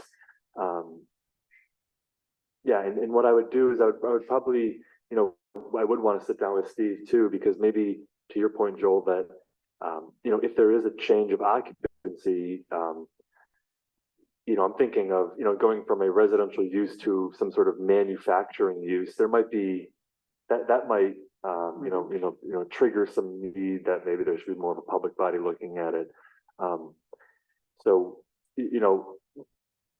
where I was looking at it initially was through the kind of the hamlet sort of lens, allowing some of these, older buildings to be rehabilitated in a way that's a little bit more streamlined, and relying on, the planning expertise here that you do have in-house, and allowing, me to kind of look at the impacts and look at maybe even potentially building other things into, the regulations for us to require applicants to look at, rather than, having them. Have to go to the board. Right, yeah.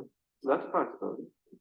So, this is one thing that, even though I put it right at the top of the list, just because a couple of them come to mind, that I could at least just start on, Well, I mean, what the language would. Like, we're having across the street here.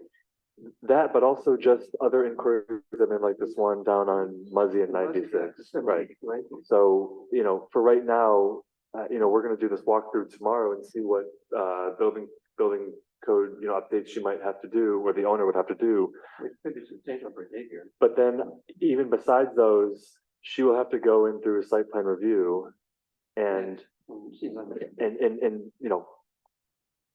yeah, so, and she'll have to pay the, the fee, for that, and we get on the planning board, so. It's just when you're faced with those kind of, changes, that you wonder if maybe, there's a way to allow, businesses to use existing buildings that. So I was going to add is, if it's moving from a higher use or commercial use to an accepted home use, like daycare has many different levels. Well, it's true, it does have different levels. So the impact, if the impact is less than it had been prior to that and the other use of the building, then it's like a no-brainer, right? Yeah, which seems reasonable, yeah.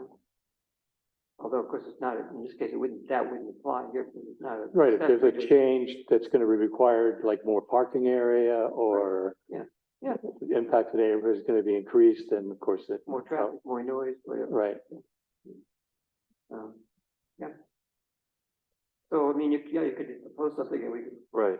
Bounce off, but so there's, there are things that you could propose, basically, that are triggered by need, or apparent need, or desirable thing.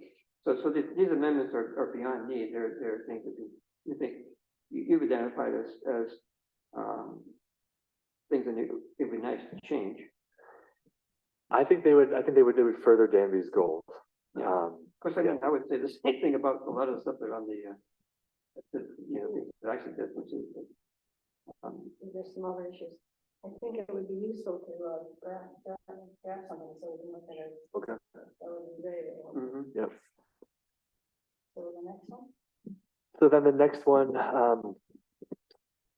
actually, if we could just skip down to the second or to the third bullet, let's just do that one because it's a little bit shorter here and it's sort of relating to, I'm thinking about hamlets here, but so the third bullet is exempting residential units in the hamlet center and hamlet neighborhood zone districts from the front maximum setback and exempt new development of 1 to 2 residential units from any of the architectural requirements.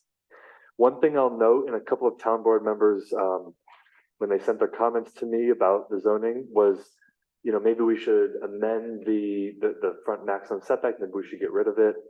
I have no problem with getting rid of it, because, I mean, the problem we've had, and it is addressed with the zoning, is that the construction that we've had, residential construction in Danby in the last 20 years, has been mostly large lot, even if it's in the hamlet, and people building their houses way to help back, which ends up messing up possibilities. First of all, it doesn't relate to the hamlet. It messes up the possibility of further development of that back acreage, essentially wrong flag lighting, Well, just if I could finish that thought that I was having. So currently the setbacks do allow, even though there is a maximum setback. So if you're in the hamlet neighborhood or hamlet center zone districts, you are required to build up to 20 feet from the road. But the planning board is empowered to allow deeper front yards, right, to accommodate amenities that improve the hamlet. So courtyards, gardens, plazas. You could think of just like little concert or seating areas, even like that. And so the planning board already is allowed to just modify those setbacks anyway. So that's where I thought that, well, maybe it doesn't need to be this wholesale, let's just remove this setback. That the planning board, there's still some discretion they have and a little bit of conversation that they can have with applicants seeking to build something new. And I think that's appropriate for commercial uses. What this bullet point is specifically talking about is exempting outright residential units from the front setback, because I have had a number of calls for people looking to build another unit on their property by right that they could, but they are a little bit skeptical about building it 20 feet from the road, and even for people that are right over on Miller. Yeah, I mean, I think we might want to talk about what that number should be, because I mean, there's a lot of houses that are part of that already, traditionally, and that it may be too small a number, but I'm not sure that we want to get rid of it altogether. Just because of what I was talking about, I mean, the tendency to go way the hell back instead of having it be relatable. But he's not talking about business, he's talking about. No, talking about residential. Yes, Yeah, why does it matter if residential is far back? If you're, well, yes, you are, but you're not in the neighborhood. And we're talking about the hamlet. Yeah. Yeah. If a house as far back as yours is in the dam, doesn't relate to the hamlet. it doesn't matter if it's on that. Well, I mean, what I'm saying is that it's not only that, but it's in the way, so to speak, of any kind of a hamlet style development. To have houses way the heck back off the road. I don't think they're gonna be way the heck off the road when the size of the lots are small in the first place. Well, they don't have to be, and that's what people have chosen to do, is that, you know, we have no limitation on how small the lots can be, but neither do we have any limitation on how big they can be. What's happened in the last 20 years is people have been buying 5 acres or more in the hamlet area and then building a house on it, way the heck back. That doesn't relate to what's there, because they're not relating, they're not wanting to be part of a hamlet. 5 acres isn't very far back. 5 acres is in a hamlet. Okay, so what I'm hearing is that you're envisioning a small town like some of the other towns. Yeah. Where the houses and businesses are right up against the highway, you know, whether that's 20 feet away. And that's something that's legislated right now? Yeah. That 20 feet is a required setback? Yeah. And I can't even imagine if there's an option for someone who wants to build in that area, I mean, it sounds like you're almost, in other words. I didn't put this in here. Yeah. Okay, so it's not like, you know, this was Joel's idea or something. Our planner. When I say you, I mean the town of Whose Danby. it was at the time, you know, created a set of regulations for the hamlet zone that reflects current thinking among new urbanist design. Right. That's basically the new urbanist vision that's in here for how to do a hamlet and have it be a place that people can, you know, is walkable and public space, and you've got, you know, people can talk to each other and they're not, it's a hamlet as opposed to being, you know, someplace out in the country. I agree, and it sounds really laudable in one regard. But if you're talking about an individual versus in a community, it seems a harsh limitation placed on that individual to do that. You know, like it's something that's going to take place over a long period of time.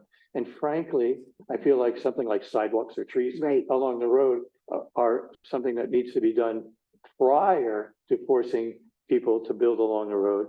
Whereas you put the sidewalks in and you get the trees planted along the road, and then people will want to build houses closer to the road. And maybe. that, I mean, I myself submitted a suggestion, which was that, you know, we already know that people on the main highways, 96B and 96, nobody wants to build close to it because of the nature of the road. Right. And we had this discussion when David did the hamlet discussions in West Danby and over here, that people said they were mind boggled that we would want somebody or require somebody to build close to the main highway. I'm boggled too. Yeah, no, different matter on the side street, but definitely on the main street. And that was one of the things on my list, was that we ought to revisit that question. I think there's some more creative solutions out there. Yeah. Yeah, well, We should, yeah. that should be on the list. Yeah. So anyway, there's a bunch of stuff here that like that could be talked about. And so there are things that are, you know, tweaks. Joel, can you finish, he was doing that one. He was going through his list. Yes, and my list and his list, you know, they're all there, but anyway, yeah. Well, yeah, so these are my recommendations, but if the board, you know, there's consensus on the board to have it be something else, then that's the way, you know, it'll kind of shake out. My advocacy for just removing the front maximum setback for residences is I actually think that you can come up with a little bit more creative lot design, and you can allow a little bit more creativity with new development. I mean, I think, again, requiring people to come to the road, as you know, the word, right, laudable, that you can create this kind of hamlet feel, especially if you have some larger development happening with like 20 homes. If somebody says, I want to build a 20 unit, new subdivision, really new urbanist, then you sort of, have them be closer to the road and create a little bit more of this sort of tighter, urban feel to it. But for people that are just doing they just want to add another unit, it just might be it might feel a little actually out of character if their homes are set back 100+ feet and then they have to now build a home a little bit closer. It's also out of character to build a home 100 feet back when the historical precedent is the homes that are 50 feet back. That's what we mostly have in Danby, in the hamlet of Danby and in the hamlet of West Danby. That's not an issue of what's already happened. He's talking about what's already happening, what's already existing, not that they're doing it in the first place, that it's been done. Well, And then the requirement that it's 20 feet after the fact. What he just said was that building 100 feet back. He said he's already built 100 feet back. Yeah. And then he's talking about another house having 20, it's a little awkward now. Well, yeah. I think there is an awkwardness. But it's very awkward if you build a new house, 150 feet back, and then later on. So Anyway. I think this point that maybe it's not being received, fully here. So I think it might need a little bit more tweaking. And I'll kind of, there's only one person who's really inquired about it in the last couple of weeks. They're looking to build in the spring. So I didn't promise them anything would change by then, but certainly I think it should be looked at. Maybe it is just exempting it on 96B and down in West Danby. You might want to be But this 20 feet, because I don't think 20 feet is the norm ever. That's kind of close. yeah, I think there's like a lot of other creative ways that it could probably be done. You could talk about if your lot depth is more than this, you should Yeah, build. you could also relate to what's already there too. Yeah. Well, back to what I heard Greg say things about creative things in people's yards with parks.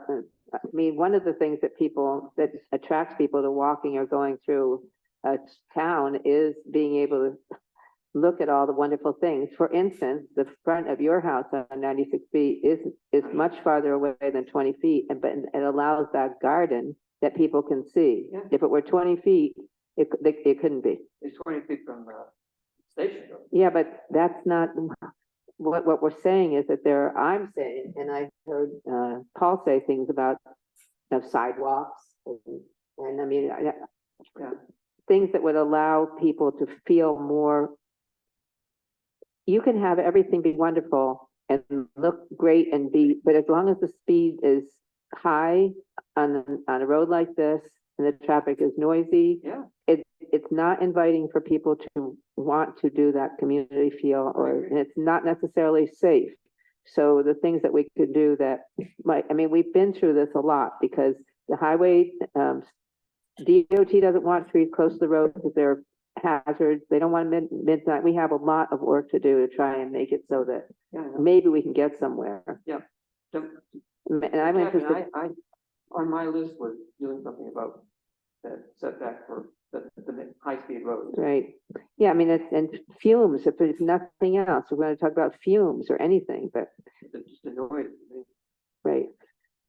And so just to back up, the reason why I just suggested residential units was because in the Hamlet zone districts, 1 to 4 residential units is permitted by right. So they don't need to go to the planning board or anybody else. They can just walk into Steve's office, get a building permit. They work with Steve and I on what they're doing, and they can be out there and building. But they would have to build up to 20 feet. Whereas the other uses that require planning board approval, those uses actually get a little bit of a conversation happening because the planning board can allow them to build deeper than 20 feet. So I'm just looking at these 1 to 4 units, not being just sort of smack on a road when everything is pushed back a little bit, that maybe allowing a little bit more flexibility for those types of owners. And I think it sort of goes into the town just trying to create a little bit more of a palatable, buildable environment in the hamlets, where the hamlets, it's envisioned to have more units and focusing it there. It's just, it's allowing it to be an easier, process for people looking to add units in the hamlets. there's a minimum that seems inconsistent. Inconsistent what? Which means we should make sure it's not inconsistent. If businesses can be farther back, the residents can't, that doesn't make sense at all. Right, that's a good point. So So that's what you're proposing. well, maybe I'm misunderstanding. You're saying that like there should be one standard throughout the whole. No, what you just said, where you said there's an inconsistency between what homes have to do 20 feet and business can do like setbacks. Right. So I guess That is that's, Right. That alone, we because, should look at it. well, that applies to both residential and properties, that. He said- 24 units.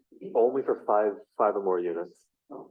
So if somebody wants to build a 4-unit, which we don't have many 4 units, there's one across the road, very few. You know, they would have to build up to 20 feet from the road. So building 20 feet close to 96, you know, just is going to be a barrier and it's sort of a no-go for a lot of people. So these are the only uses. It's 1 to 4 units, or retail uses. So I'm just suggesting, you know, for retail uses, great, push them up to the street. But for residential uses, 1 to 4 dwelling units, I'm just recommending that they be exempt from a maximum front setback. And we can Well, just, I mean, I think we'd want to talk, but to zoom out a little bit, what we have here is 2 types of at least 2 types of potential changes, tweaks. Easy ones and ones that might want some discussion with the court action. I had suggested, and I'd like to come back to it, that suggestion that we have a committee to talk about, you know, which ones to propose and what to propose, so that we're not doing it as a committee of the whole. No, we're not doing it as a town board meeting. We're doing it as, Well, that's what I'm saying, is that, you know, because I mean, those who want to have extra board meetings and do it as a committee of the whole. Because we are the planning group. It make more sense to have a committee deal with it as sort of first pass and then bring it back to the town board for consideration, I think. Except for the needed amendments. I would think that we could Well, just that would be- authorize the needed amendments right now. Yes, And bring them to us, Yes. all of the needed amendments. Yes, I'm okay with that. That's exactly what I was suggesting. okay. You didn't say that. Well, what I said was that except for the committee would be helpful. I can't hear anything you're saying. I can't hear anything you're saying, Joel. Maybe I should use the other kind of mic. I don't know. What I'm saying is that for the what Greg has listed as needed amendments, we should go ahead and have him work those things up for consideration, and then for the other things that we ought to have a committee to. What are the other things? What are the other things?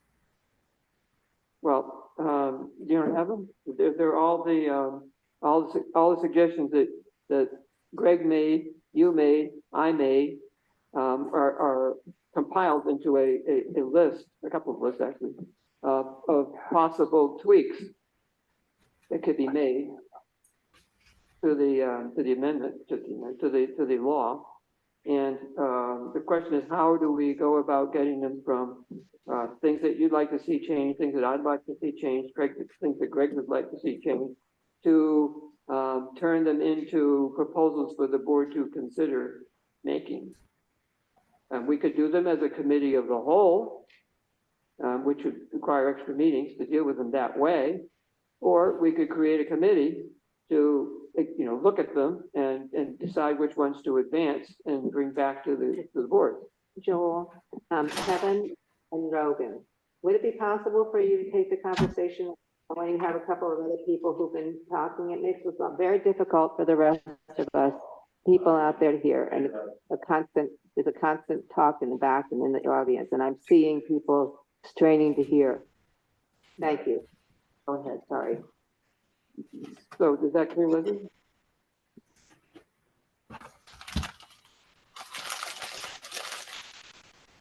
Is, is that clear, Leslie?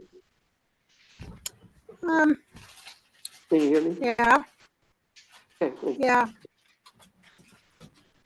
So what's your preference? I mean, I suggested creating a committee. Last time I suggested that it be, town board plus interested members of planning and BZA. To do that review and proposing. And then we would deal with it as when it come back to us, as opposed to dealing with it for a list as a committee of the whole. Well, so uh, what things is Greg going to work on? Is he going to pick the ones that he thinks that a planning committee could do, or should he be sort of spearheading all of them? Well, Greg's going to be involved in all of them, but what we've pulled out is stuff that are mostly straightforward changes that are needed in the law that Greg can just work up and then bring back to us. But just to clarify, that's in the needed amendments that I've mocked up, but also in the priority amendments that I've mocked up, that I can bring that to the board. Yeah, we should just do it that way. It would be quicker and more efficient. And then there can be widespread discussion of the specifics. Well, if we... He is perfectly capable. What he's described here is perfectly reasonable for him to bring to us. He brought the short, instead of bringing just 3 sentences, bring more that we can talk about that. The topics we considered on the last ones are much more complicated. They would need to by different, but I think that needs to be done as part of the comprehensive plan. So I think I would like to see Greg bring back some explicit details about possibilities here. I agree. They give Craig the time to sort this stuff out first before it goes to committee and see how much it jives with how we feel about stuff. Right. And then if there's still a lot of questions about what he's presenting and there's other areas of exploration that need to be done, then we can move on to the idea of having a committee. That sounds good. Yeah, I like that one. And I would just say. So you're talking about all 4 of them. What? You're talking about this. Priority amendment. You're talking about what Greg has identified as priority amendment. I just want to be sure the town board is all on board with that. Yeah, my understanding was that you were going to do that and that we weren't going to have the big committee in the beginning. That wasn't in the plan. The idea that of the size of the plan. I'm glad, but I'm glad you brought the short-term things that you need to look at. Right. Some ideas, and that was very helpful. Yeah. Before you spent time, because it takes more time to do the other details. Right. Do we have a motion? Do we have a motion? I move that Greg do. Difficult to hear, Pat. What? Yeah, yeah. I move that Greg take care of the needed amendments and bring us sample modifications for the priority amendments, for the 4 priority amendments. 5, 4. I second it.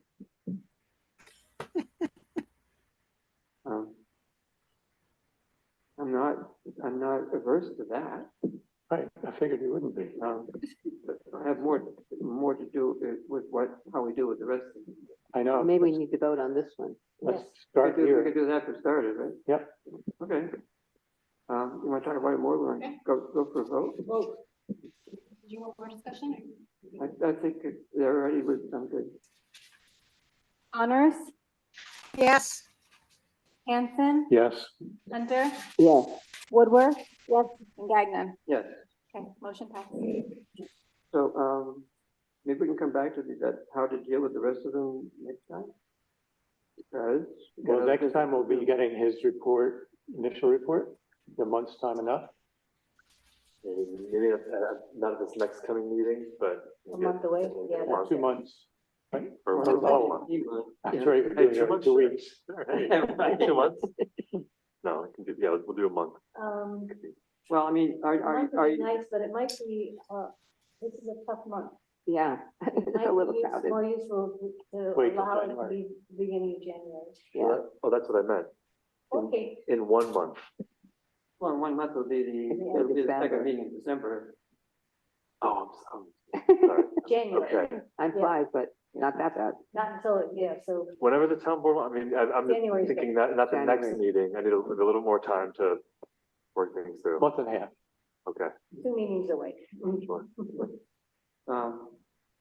And we're tabling the other stuff and hope that's the agreement. until Well, after that's what I'm hearing, and I'm not so sure I'm I happy think about it's the that. only way to be clear about it. Well, I And mean, we've already been 2 hours, 15 minutes. yes, past we're 2 past the point where we're supposed to stop, so, hours. so I'm not happy with leaving it at that, so which is why I want to bring it back on. I don't want to table it indefinitely. I want to bring it back. I won't forget. You won't forget. Yeah. I know that. Yeah, I know, but I mean, I don't want to leave it at this point, okay? We have a plan for Greg to do these other things. It doesn't, if I'm not convinced that we can't have a committee working on the other stuff simultaneously. My Or concern later is that concern. we do that before we do the comprehensive. I would rather have, because we're looking at major changes. We're not and looking at major anything, we're looking at major changes, and we had talked before about whether it's part of the comprehensive plan. I think we should look at the comprehensive plan, and then all these other changes are based on a revised comprehensive plan. It's information. Well, I don't agree, but let's talk about it next month. Probably, as you say, we need to get other stuff done. Can't So, hear anything. You can't hear anything.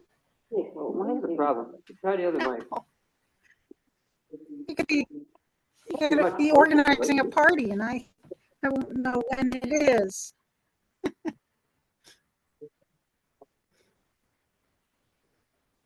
Yeah.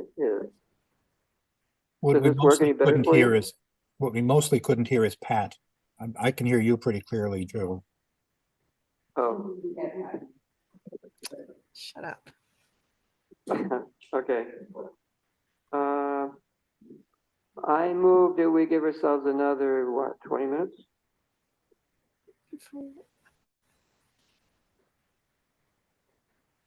Okay, second. And we've already, I don't think we'd have to vote on it. yeah, we do have to vote on it because it's our rules. Yeah. Oh, We're supposed to have done it at 8 o'clock. Yeah, Ready? yeah. Okay, 20 more minutes. Connors, Yes. Henson, yes. Hunter. Yes. Woodward. Yes. Gagnon. Yes, Okay, motion passes. okay. For me, we wouldn't have a deadline, but that's not, It's not, thank goodness. it's not up to me. I know you can go all day. All night. Okay. Right to living wage. Laura was, I asked Laura to figure what the budgetary impact would be if we were to adopt or continue to be a living wage employer, because the living wage for 2024 is $18.45. It's a big jump from the $16.60 it is in 2023, over 10%. So the question is, do we want to continue as a living wage employer? The question is, well, who do we have in our employ who's making less than $18.45? There's only 3 positions that we identified that for which that's the case. And Laura, you can fill us in. Okay, you'll be happy to hear that if you do want to still want to stay on as a living wage employer, that the amount of money is very small, actually. We have 3 employees that are very part-time, and only 3 employees that come under that threshold of the $18.45 an hour next year. One of them is the man who shovels the snow for us. we're talking about a difference. He usually works somewhere around 100 hours a year. So you're talking about a difference of about $150, somewhere in there. If we put him up to 1845, we're also talking about our Mary Ann, who works with our records, the records special projects. And we're talking about if she works, from what we have budgeted, if she works every one of those hours that we have budgeted for, which usually she does not in a year, we're talking about $700 increase in the year there.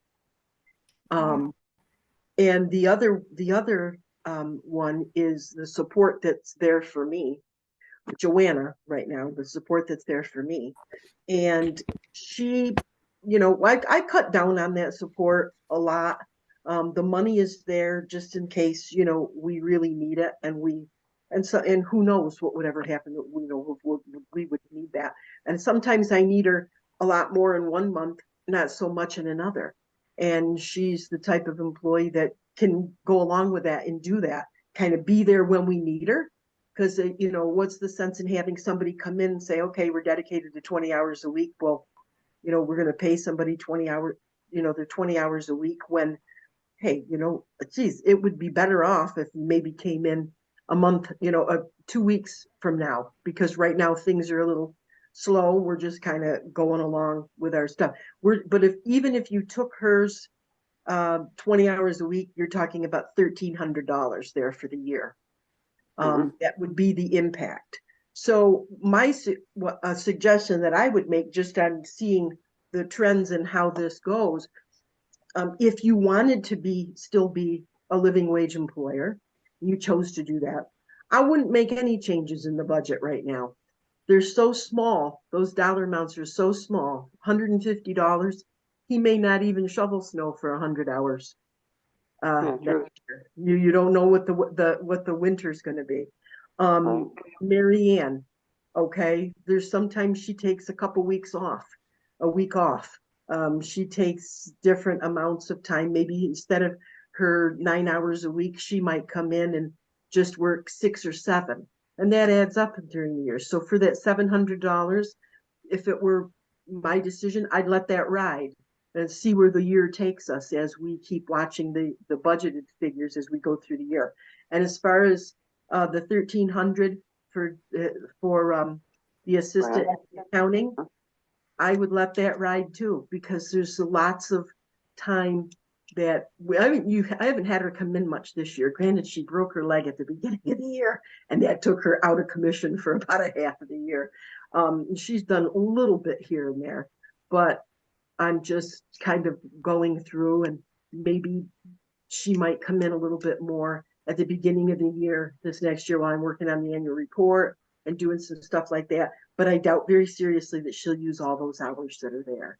So we're talking about tops, about $2,100 for the year, for next year. That's how being a living wage employer would affect you. And that is a far outreach. And in my estimation, it won't even cost you that. Won't be that bad. Yeah. Okay, So it's really a very small impact on you if you decide that you want to be part of that program. Okay, and we have to, they'd like us to indicate whether we want to continue by the end of the year. I'm willing to move that we remain a living wage employer. I second. Any discussion?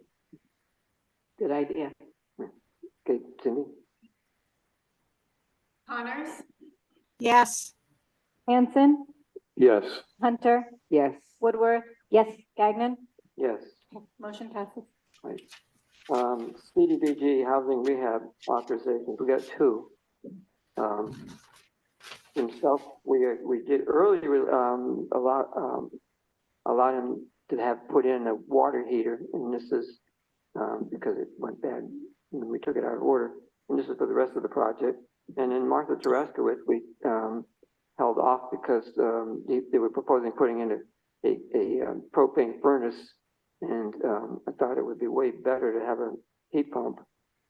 And checked it all out, and we have a proposal to do the heat pump with a furnace. Way more money, but I think it's the way to go. So, it's at the point where, we can authorize these two projects to proceed. I move that we authorize Yes, both of these 2.1. projects to continue, proceed. I'll second that. Well, okay, Leslie seconded it. It's, these are the additions, Paul? Oh, additions, okay, that's why I'm not saying. Yeah, the first one. And do we have a monetary amount on that? Number? Well, yeah, we did. I Oh, it's mean, not us, it's an organization? no, it's us. Well, we authorized it to happen, but people had to apply for it and. Yeah, this is the $500,000 CDBG, housing rehab Right, money. And they were already approved by the grant authority. Right, So and we're just following up. going, We're authorizing these are the latest now I two. know, cool, Go ahead. I'm fully, Yeah. now I'm engaged. Yeah. Okay. Any discussion? We have a motion. And do we have a motion We second? have a motion to approve. Okay. And Leslie seconded, right, yeah. So we're ready to go. Connors, Yes. Hanson, Yes, Hunter, Yes. Woodworth. Yes. Gagnon, Yes. motion passes. Okay, consider moving the town board meetings to first and third Mondays. I move, we move the town board meetings to the first and third Mondays. I second it. Starting when? Starting in January.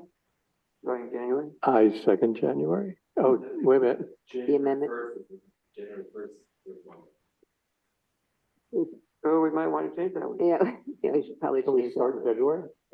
Well, the other possibility is doing second and fourth Mondays.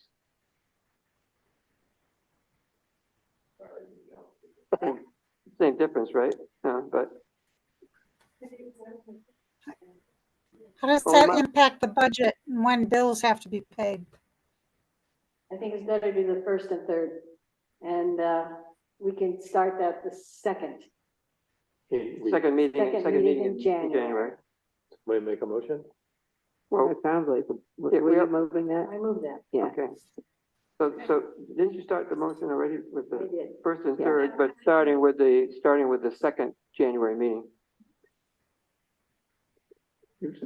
I thought it was already seconded. second. Oh, Yeah, did you, it was. Leslie says he did it. oh, did you call No, him? Pat moved it in. No, Okay. no, I didn't. I can't hear what you're even saying. Paul seconded it? I don't know what That's happened right, here. that's right. Yep. I remember now, yeah. What's going on? Okay, so the motion is to move the town board meetings to the first and third Mondays, starting with the second meeting in January. Cool. Are we ready? Yeah, yeah. Connors, Leslie? Yes, give it a try. Hanson, Yes. Hunter, Yes. Woodworth. Yes. Gagnon. Yes, Okay, motion passes. okay. Last time, schedule interviews if needed for open positions. I move that we schedule interviews for the beginning of the next meeting. Yes, no, the second meeting in December. If they're needed. Do we have open positions? Yes, yes. Yeah, we do. Lot. Well, there, and we don't know whether, if needed, if we don't have, well, if we have applicants for positions that are currently unfilled for which there's no incumbent, then we want to interview them. If we have more than one person applying for a position where there's a, expiring term, we want to interview a new person and consider whether or not to appoint them instead of the person who would like to re-up. Either way, there'll probably be some need for interviews. So the motion is to do it at the second meeting in December, whenever that is. I second it. Can we decide on the first meeting in December who we're gonna interview? Sure. Yeah. The Okay. deadline for applications. Because we is can December decide not to interview. We can decide that we don't need to interview somebody or, That's correct. Yeah. Yeah. all right. And the deadline for applications is we set as the 4th of December. And that will be in the town newsletter, it's sort of a reminder And so we'll know by, when is the first meeting in December? I keep forgetting in my calendar. Is it the fourth? The 4th, right? I I think that sounds right. So that corresponds to the deadline, so we'll know Okay, yeah, on that day, you know, who we'll have to deal with. yeah, okay. Connors, Yes, Hanson, Yeah. Hunter, Yes. Woodward. Yes. Egley. he's so Yes. enthusiastic. Yep, okay, 5 more minutes. Yep, go ahead. Wait, we did forget, the question about the time of the meetings, if we're going to leave it at 6 Oh, yeah, or you wanna move it? entertain a time change. My feeling, one question I had was for the people who are working and if they're attending, 6 might be better because you finally get to go home. And that would be Laura and Greg, but I'm just bringing it up just in case somebody wants to think Cindy, the office staff. Is it Right. better to go Right. on, start at 6 or not? I don't have a strong opinion. I'm just bringing it up. I had an opinion, when we moved it from 7 to 6, I wasn't keen. Right. But people thought 6 was better because if you start at 7, then we end up going to 10, you know. I know. I know. So it's up, That's fine. well, that'd be even worse. I mean, for me, it's better at. Yeah, right. Right. I can remember when we used to start at 8. Earlier, it's definitely better unless you went home between. Yeah. How about 6:30? The middle at 6:30. How about that? Just a thought. Then Cindy could say 5:30. Then we can. Right. Maybe we should just leave it at 6. Go ahead, Greg. I mean, all the other meetings are at 7, but, you know, it goes for 2 hours. It's after 9 o'clock. Yeah, that's the one. Harder to keep track when it's this Right. is a different time than everyone else. But there's pros to having it at 6, like we Right. found out earlier than at 9. Right. So Yeah, that's right. I'm okay to keep having this. Yeah. I'm good at 6. Okay. I'm okay with 6. I mean, it's Fine good. with me. What we needed, the point being that when we publish the change in the Meeting date, the date, meeting just dates will remind- also emphasize that It's at at 6. present, the town board meetings always start at 6, other meetings start at 7, but so that it's clear. Right. Yeah. That this isn't the first time people have thought, they've come late because they, Thought it was 7, thought it was not at starting at 6. 7, right? It's been at 6 for quite a while now, though. Yeah, it has been, it's been a long time. Well, yeah, all year at least. I think we I'm decided looking to last find year. out about, I might have just said. All right, so, Wait, December 4th is a Monday, and I'm sorry that I said that. Is that correct? I don't know. It's Monday. It's the first Monday. Yeah. It's Monday. Yeah. you said that. Okay. Somebody said- I did. but we're not gonna start on the 4th, we're gonna I start know, on but the- I'm talking about the earlier we're question. gonna start on the 5th, the meeting. No, this is December. Oh, When somebody December. said, what's the first meeting in December? I just blatantly Fourth. just said. the December 4th was- 5th. The 4th is a Monday. Isn't the 5th? So it's gonna be, Guys, it'll the be, start fourth of is the the Monday?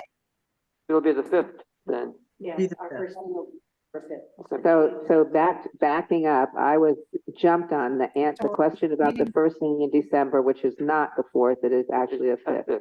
And the deadline for applications is the 4th. 4th, the day before, yeah, Right. That's just what we discussed. So the 5th is the meeting, so Which is- Tuesday. which is good, that's better, Yeah. excellent. Okay, anything you want to add to the agenda next time? Specifically? Anything we want to take away? Discussion next meeting agenda, We're gonna take away Catherine's comments next time, so that we have a shorter meeting.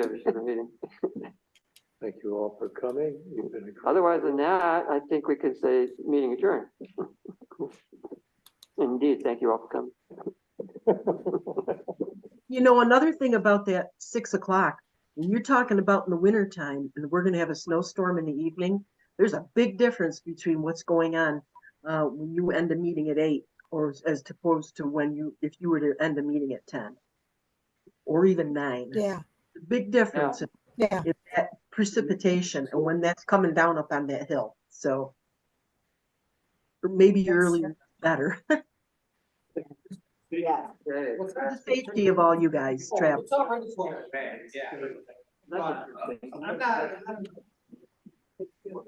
Hi, Laura. Happy Thanksgiving, everyone. Happy Thanksgiving. You too.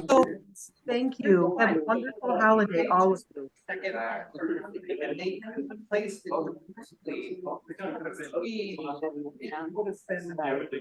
Well, the trouble is that I can't shut it, but I can.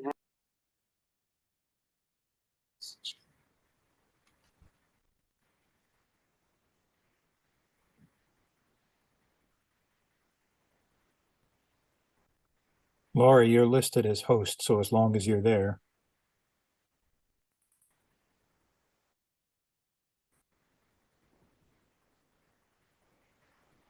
Bye, Jim. Bye, Toby. Bye. Hi, Leslie. Hi, Toby. Hello. Hi, Aaron.